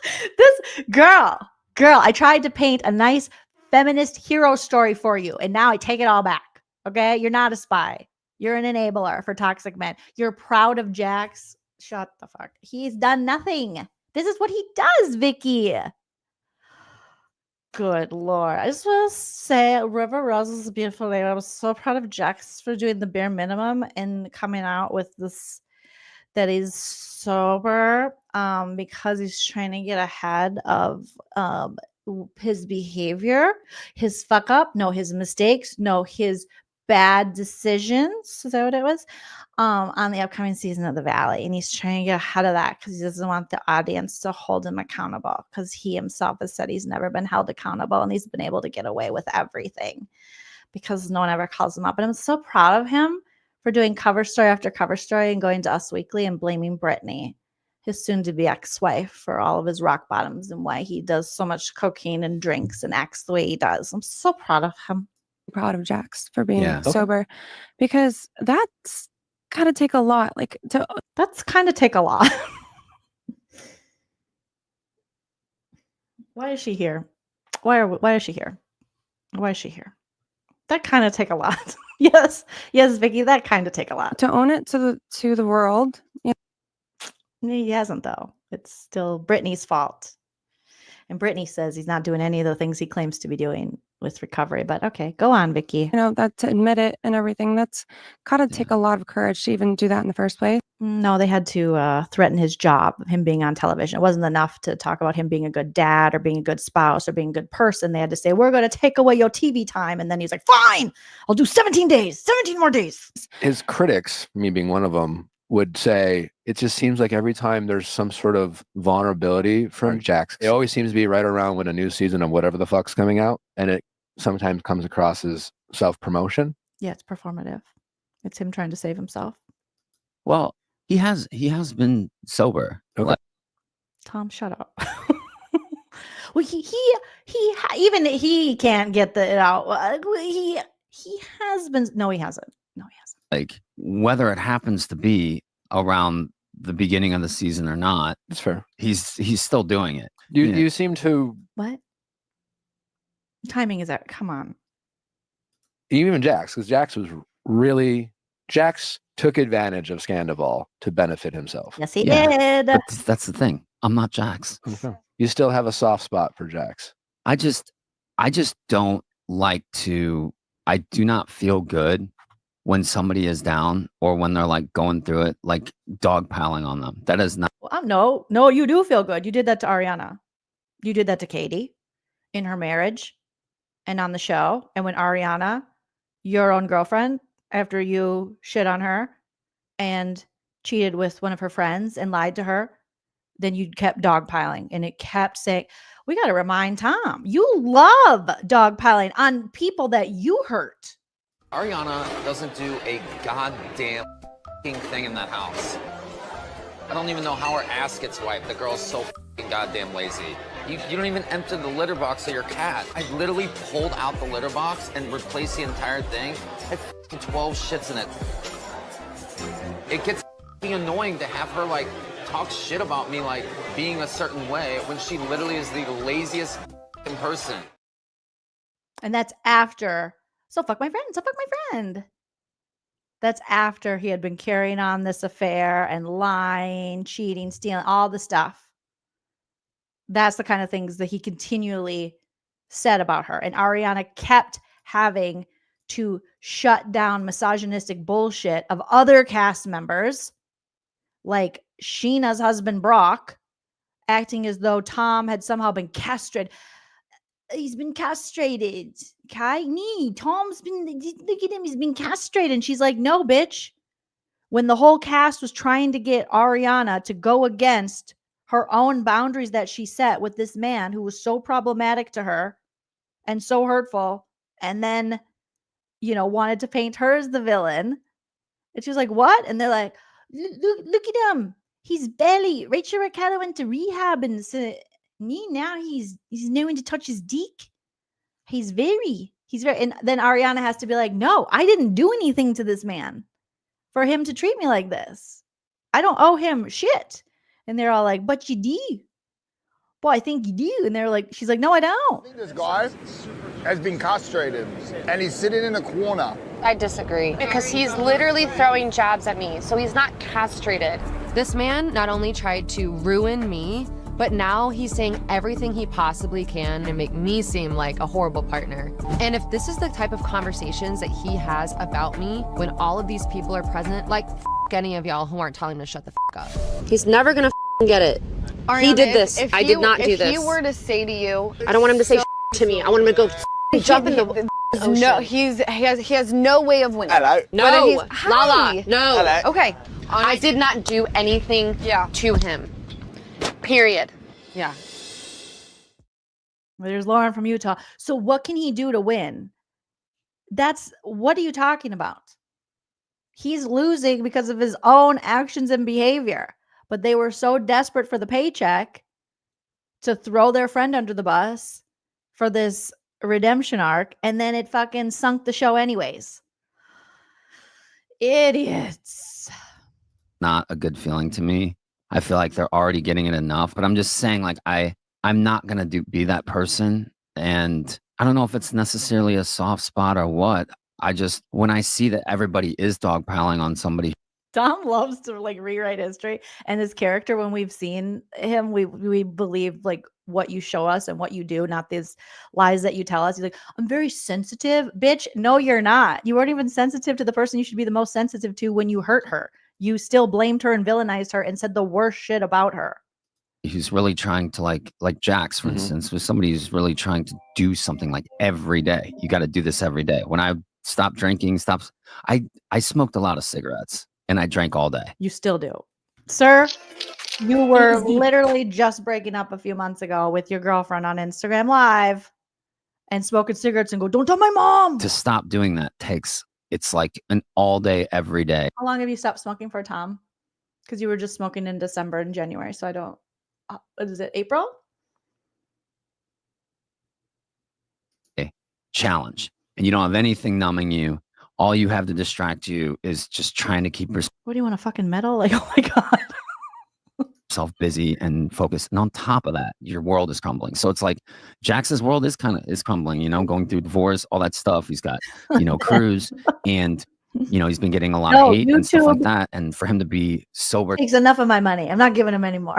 during this time, I sent him, the last text I sent him was like, listen, but I'll probably get it eventually. You are being very powerful right now. Do not let anybody else take your power away from you. Shut the fuck up. He's trying to take Brittany's power away every chance he gets by verbally abusing her, accosting her, not respecting her boundaries, being intoxicated, not doing what he needs to do as a father. Brittany and Kristen Doty told us when Jack's throwing out all these lies about what he's doing, what he hasn't done, what the real reason is as he blames Brittany. They're like, no, he is lying.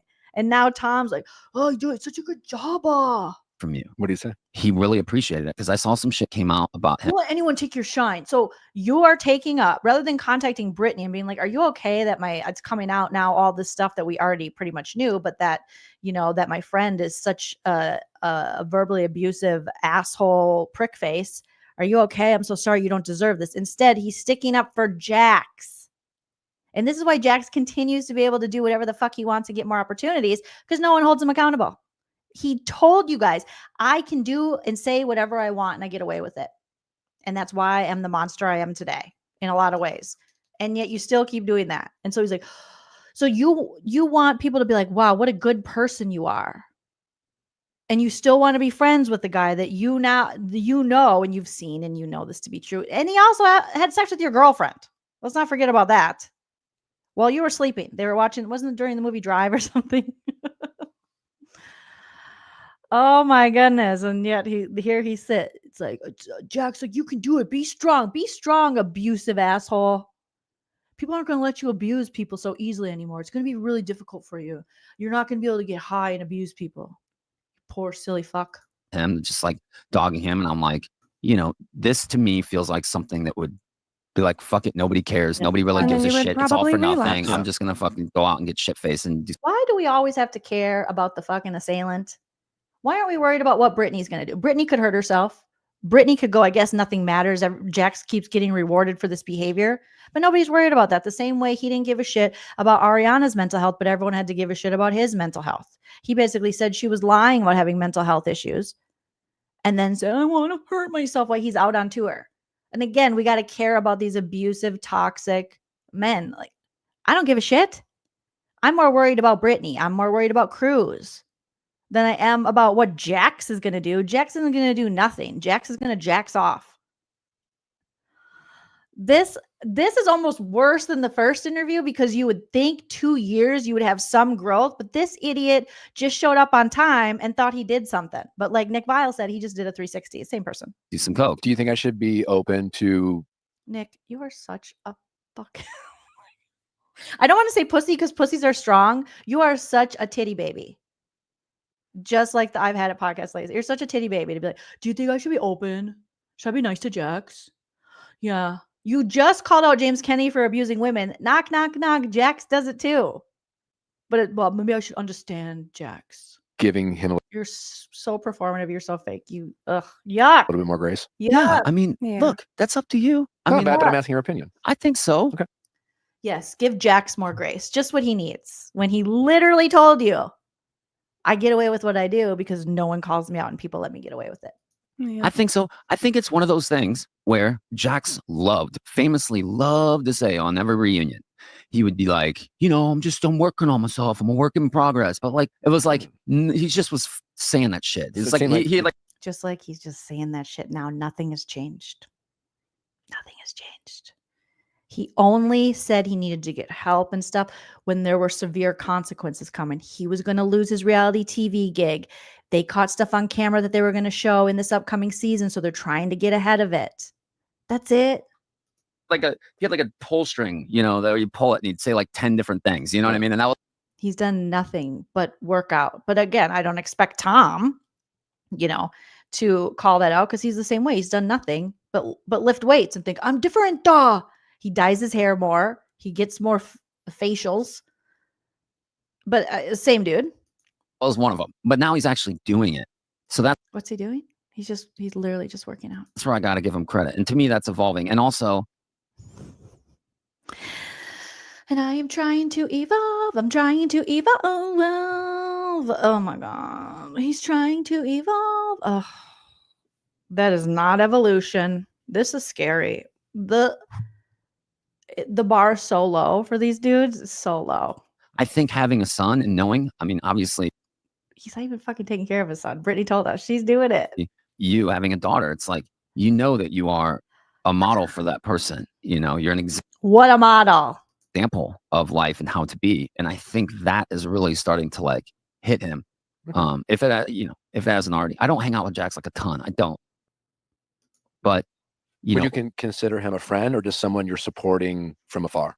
I consider Jax a friend. Yes, because Tom loves to befriend abusive men because he's abusive himself. There you go. And I mean, we don't hang out and talk every day. You know what I mean? Yeah.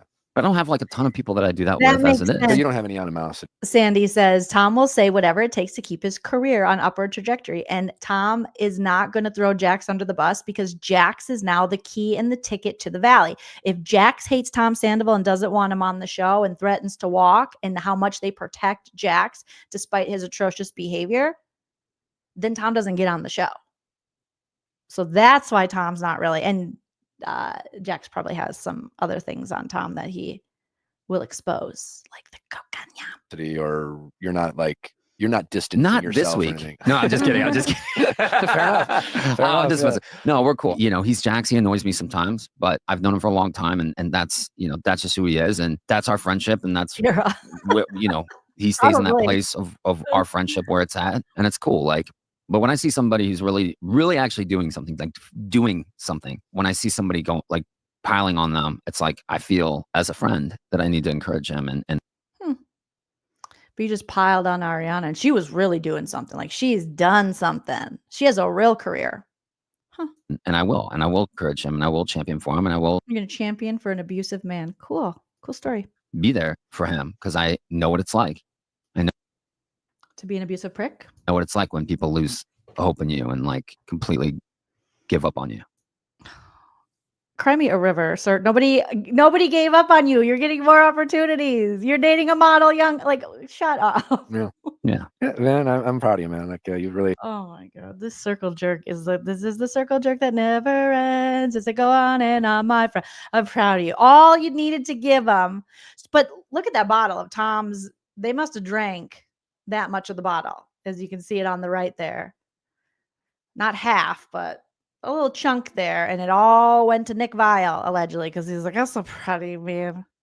How you've done a 360. You're such a good guy. You've come a long way. Thanks, man. And I think, I think people are seeing, I mean, fucking the internet. Don't speak for me, Nick fake cowboy boots Viall. Go find a horse. Get out of here. Internet's everything. We're throws the words like narcissist and blah, blah, blah. And it's who gave this guy authority to say anything about anything ever?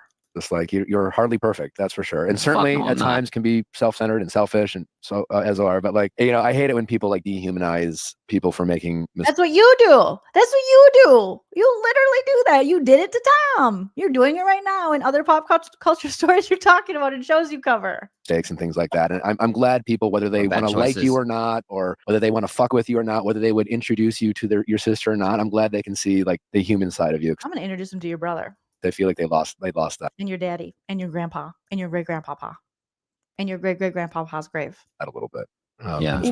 Even my mom was like, "Oh, leave your mom out of it. Your poor mom. All that work, and what did it get me? Do. Why did I do it? You know, her mom's at home like, oh, Jesus Christ. Because my mom watched. Oh yeah, what did she? My mom watched a show. Vanderpump? Yeah. So what did you when you? But wait a minute. Vicky.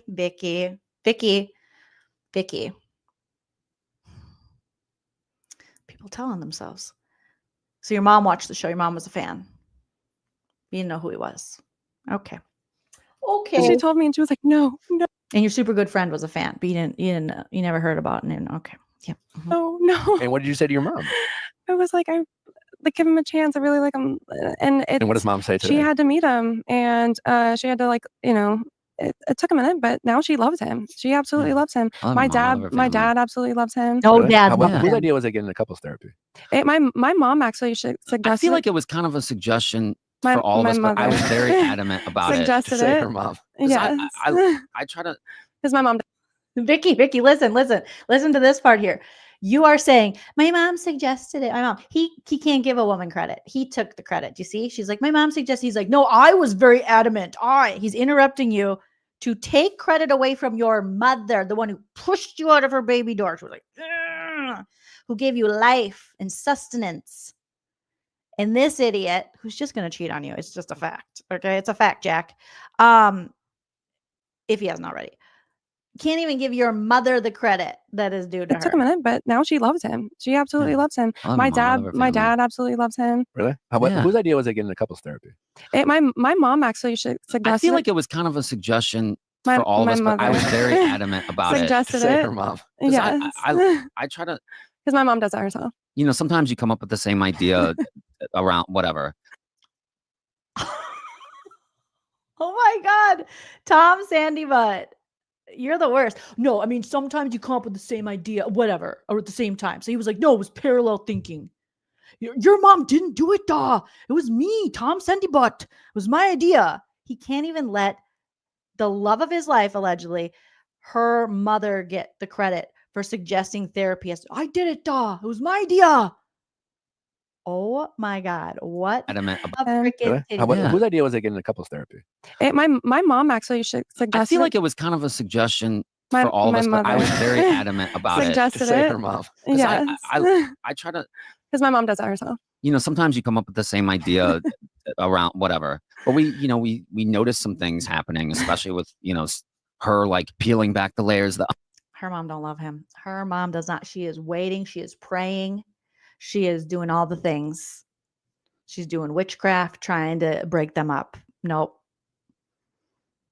Vicky, watch this part back. And then finding shit out. It was creating stuff and it continued to, but we had to figure out a healthy way to deal with that. And on top of that, I was like, it's so much easier to learn good habits now than to unlearn habits. Yeah. Bad habits. Yeah. Later. I mean, therapy is better when used like a bicycle helmet rather than reconstructive surgery, I always say. Yeah.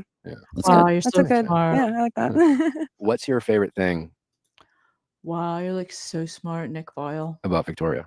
Well, her boobs, her butt, her youth, her beauty. When she shuts up. As gorgeous and beautiful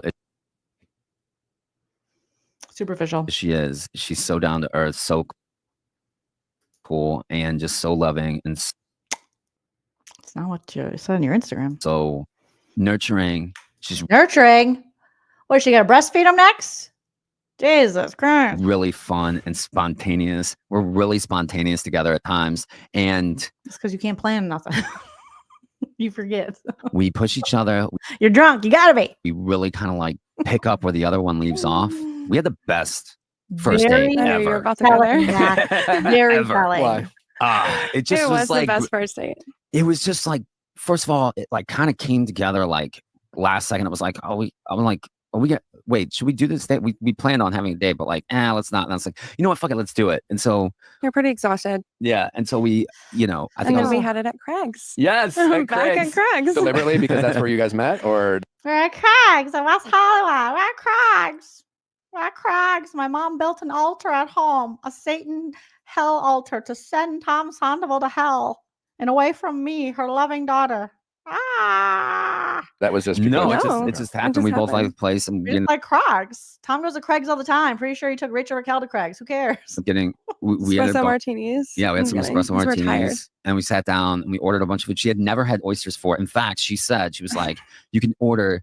I was like, "What do you like?" And she's like, "Anything but oysters." I was like, "Okay, can I get some oysters?" And I ordered some oysters because I was like, "How long has it been since you've had them? Like, let me like do them up for you." Like, yep, that's Tom Sandoval. I'm not comfortable with that. I don't want to do that. We're going to do that. Like immediately breaking, like not getting consent. She tells you straight up, I don't like that. I don't want that. He's like, done doing that. Wow. Now I see where you fell in love with him right away. He doesn't even listen to you.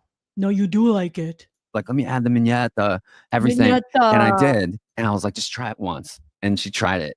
And I actually have a video of it, but her trying like to I love them. Now they want to fuck with.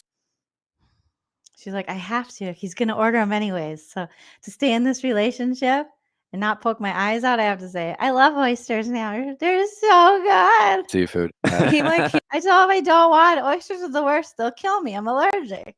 We'll get some oysters then. He just did his little concoction or whatever. And roofies.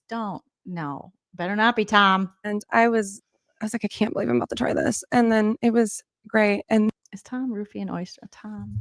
You literally just had oysters yesterday. And then, then we get up. What's you can tell the rest. We ended up having sex in the bathroom at Craig's. It was her idea. Sorry, Craig. Yeah. Just like Jax. Another thing he has in common with Jax, just banging in restaurant bathrooms. So they had sex right at the Craig's. Ugh. It's like Romeo and Juliet. Hot sex on a planet just to get you wet. I don't think Craig cares. Yeah, I think he likes it actually. Yeah. And then we I think there's a lot more weird things that go on in the. They violated Craig. We ended up rushing into like what was it, the Naughty Pig? Went and just ran in there. On your first date? Yeah, we sex in the Craig's bathroom. Yes. Yeah, and then which men's or women's? Women's. Yeah. Nick Viall's like, why which one, men's or women's? I'm gonna go in there and jack off. Like I feel like he's filing that to his own spank bank. Nick Viall has asked them a lot of like things and then follow-up questions once they start talking about sexy stuff. He's like, which one, men or women's? Hot. This is so creepy. And then right after that, we just ran the gender neutral. It was gender neutral. The gender neutral one that's just one. Like you close it, it's just one person. Oh, okay. Yeah. That's discreet. And then we ended up running into the Naughty Pig and taking like the best Polaroids, pretty racy. And then we ended up at, what was it? I thought that was it. Oh no, we went to Barney's. We went to Barney's. A romantic Barney's Beanery. Wow. If you think traditional so romantic. We went to Barney's. Yeah. Nick's like, which Barney's? One in Santa Monica, one in Burbank, one in West Hollywood, off Santa Monica. Which Barney's? Did you do it there? And then we ended up getting the food to go, and then we ate it like we got home. We had a fun little ride back. Yeah, but we won't tell all the details. And then you had a fun ride back. You gave each other fellatio during the drive. I mean, we understand what happened. You invited your friend that he doesn't like. We don't need the details. But yeah, Anna says, why does he need so many details? Because he's filing in his spank bank for later. A threesome was offered up without Victoria's consent, and Nick's not going to drop it. Can date start the next morning? Yeah. Yeah. Okay. Obviously, when you met Tom, you had to hear about his past. But when you met Tom, we also had to hear a little bit about yours and some of the people you've dated in the past. Oh, do you care? Like, do you care about that?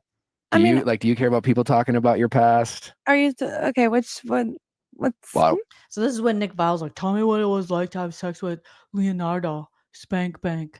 Why do you care who she dated? You have a couple. You have a couple famous boyfriends. No. No. These guys have a bigger crush on Leo than any woman. Which one are you talking about? Wait, can I get some more whiskey? Leo.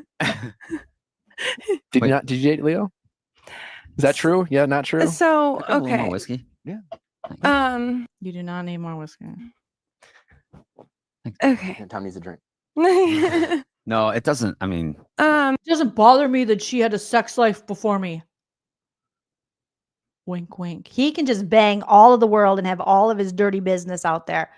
But they bring up one of her boyfriends. He's like, oh. So I thought you were a virgin. You're not funny. What?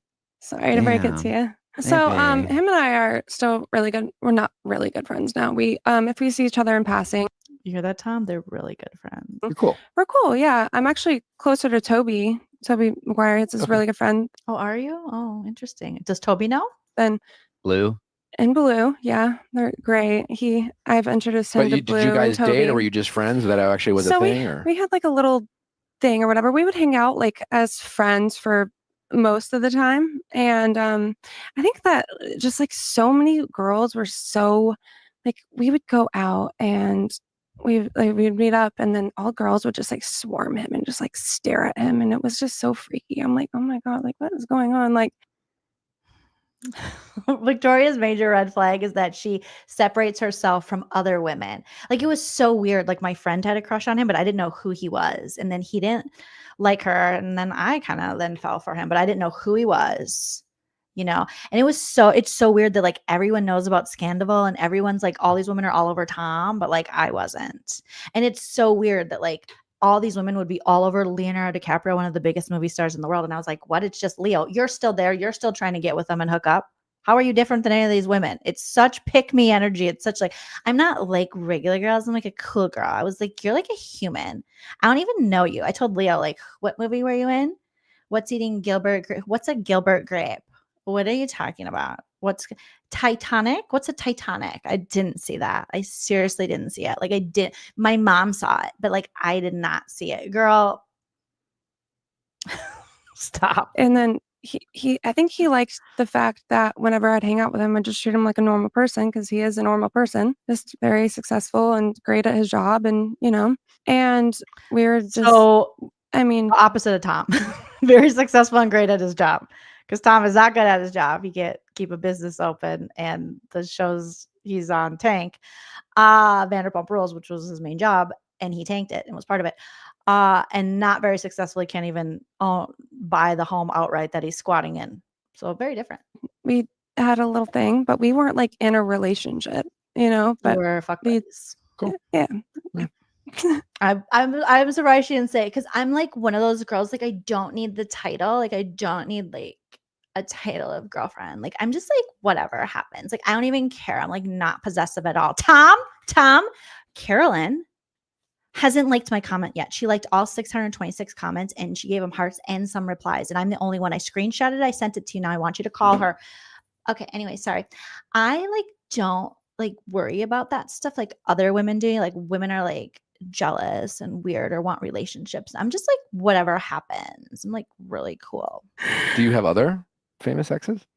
Nick Viall, calm your boner, bro. There's one I'm not gonna really bring up, and then okay, you can tell me later. The other one I don't really like right now or ever. So because is it Tom? He just doesn't know you broke up with him yet. He wasn't very nice. That's Tom. But so I won't bring him up either. Cool. Probably Tom. They don't deserve that from me. Understood. Where do you stand with the rest of your like? That was so. We didn't need to know any of that. It was so boring. Like Lala, are you pretty much kind of that was work and you kind of moved on and it's you and Schwartz and kind of no one else, or have you? No, I actually was talking to Sheena. I know she was when she was on The Masked Singer. We were talking about that, and I switched from due dates to due dates, and it made me go. I'm actually happy I have ads because I feel like it's a nice reprieve from whatever this fucking purgatory is. This Tom Sandoval purgatory that won't end. Talked to Lala, a couple weeks ago or so. You banged her. Oh, checked in. I mean, obviously we're in checked in her pants. Different places in our life, and we're both homebodies in our own way. But yeah, try to check in her pants. I mean, I still talk to some people like now and again. You know what I mean? It's one of those things. Like when you're on a reality show like that for 12 years, and you're not filming, it's like you almost get used to just like cutting. You're like never gonna film again because it's over. Yourself off kind of for a little bit. You've cut yourself off permanently because it's canceled and they've got a new cast. Like from everybody, because you really enjoy the time away. So it's like we're almost like having to like learn how to like reconnect again in a way where it's like we don't have to watch what we say. We don't have to, and which has been, I gotta say, man, obviously the way the show got canceled, or not canceled, but recasted, it sucked. No, it got canceled. You've done a 360 and the show was canceled. To find out like that and to have it happen then. But it's been really nice. Like I'm really enjoying like being in a relationship with somebody who you know, doesn't have to go through that where we're not getting questioned on what we had for dinner like last night, and then, you know, how many times I wiped my ass in the morning. Like, it's literally like it feels so invasive, man. And it's so nice. Shut up. You loved every second of it. And you would die to be on another reality TV show. It's so invasive. Would you guys ever, if Bravo called? Of course they They're would. actually calling right now. Hello, Bravo? Hey. Oh, yeah? Babe, you want to do it? What? You're so funny. She said, "You're so funny." We'll talk later. Sorry, I wasn't that good, but Yeah, we'll use it on the phone.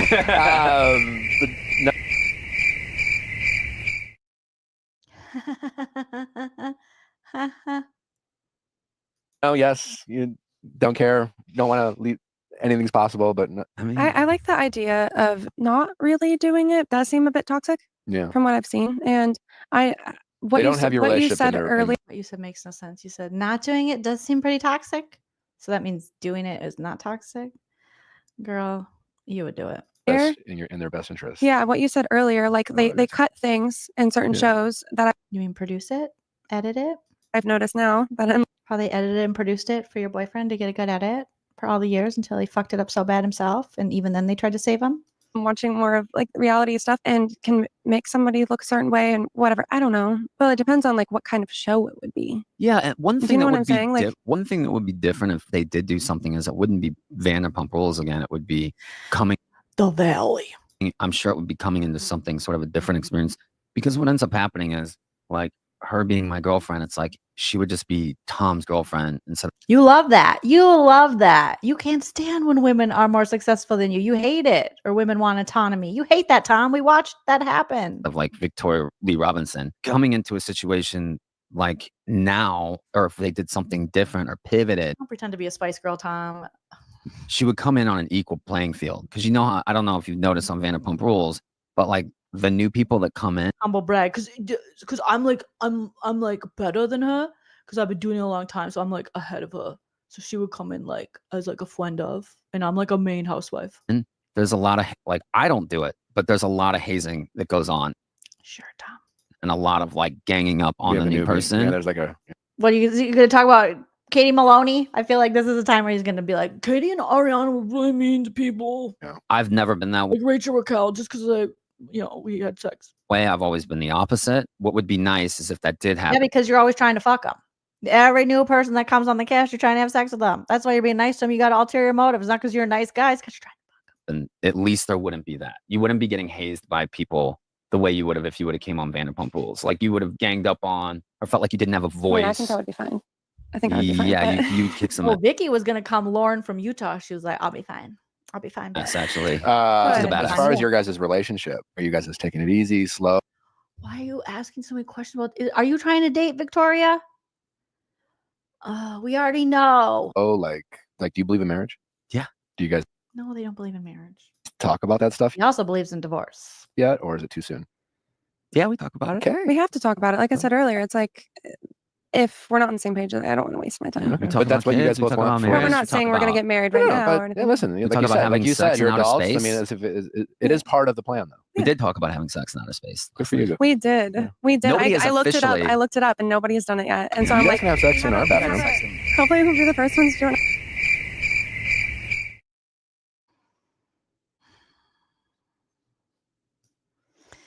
Outer space sex jokes.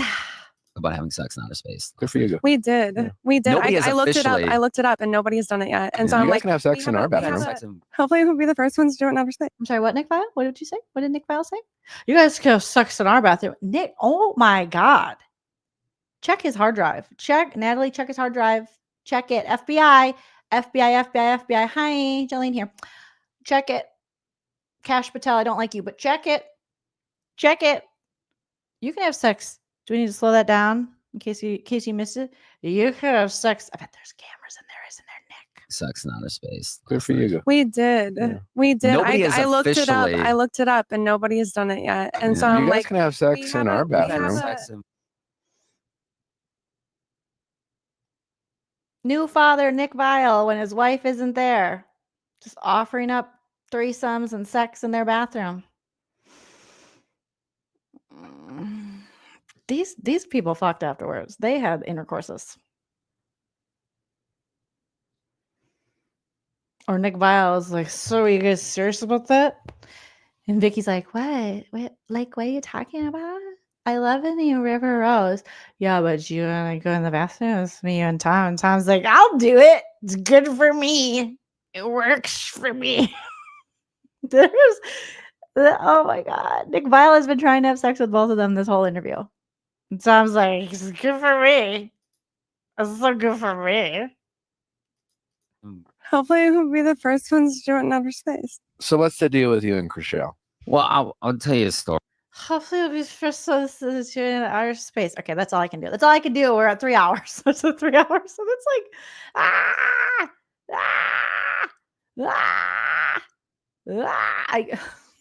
That's too much. Hi, Teddy. Even my dogs are like, Mom, please, you don't have your AirPods on. We've heard everything. It's disgusting. Stop. I defy you, stars! Gag me with a spoon. Gag me with a spoon. With the French toast. Did you think I wouldn't find out about your little doo-doo head cootie queen? Who are you calling a cootie queen, you lint licker? We do not care.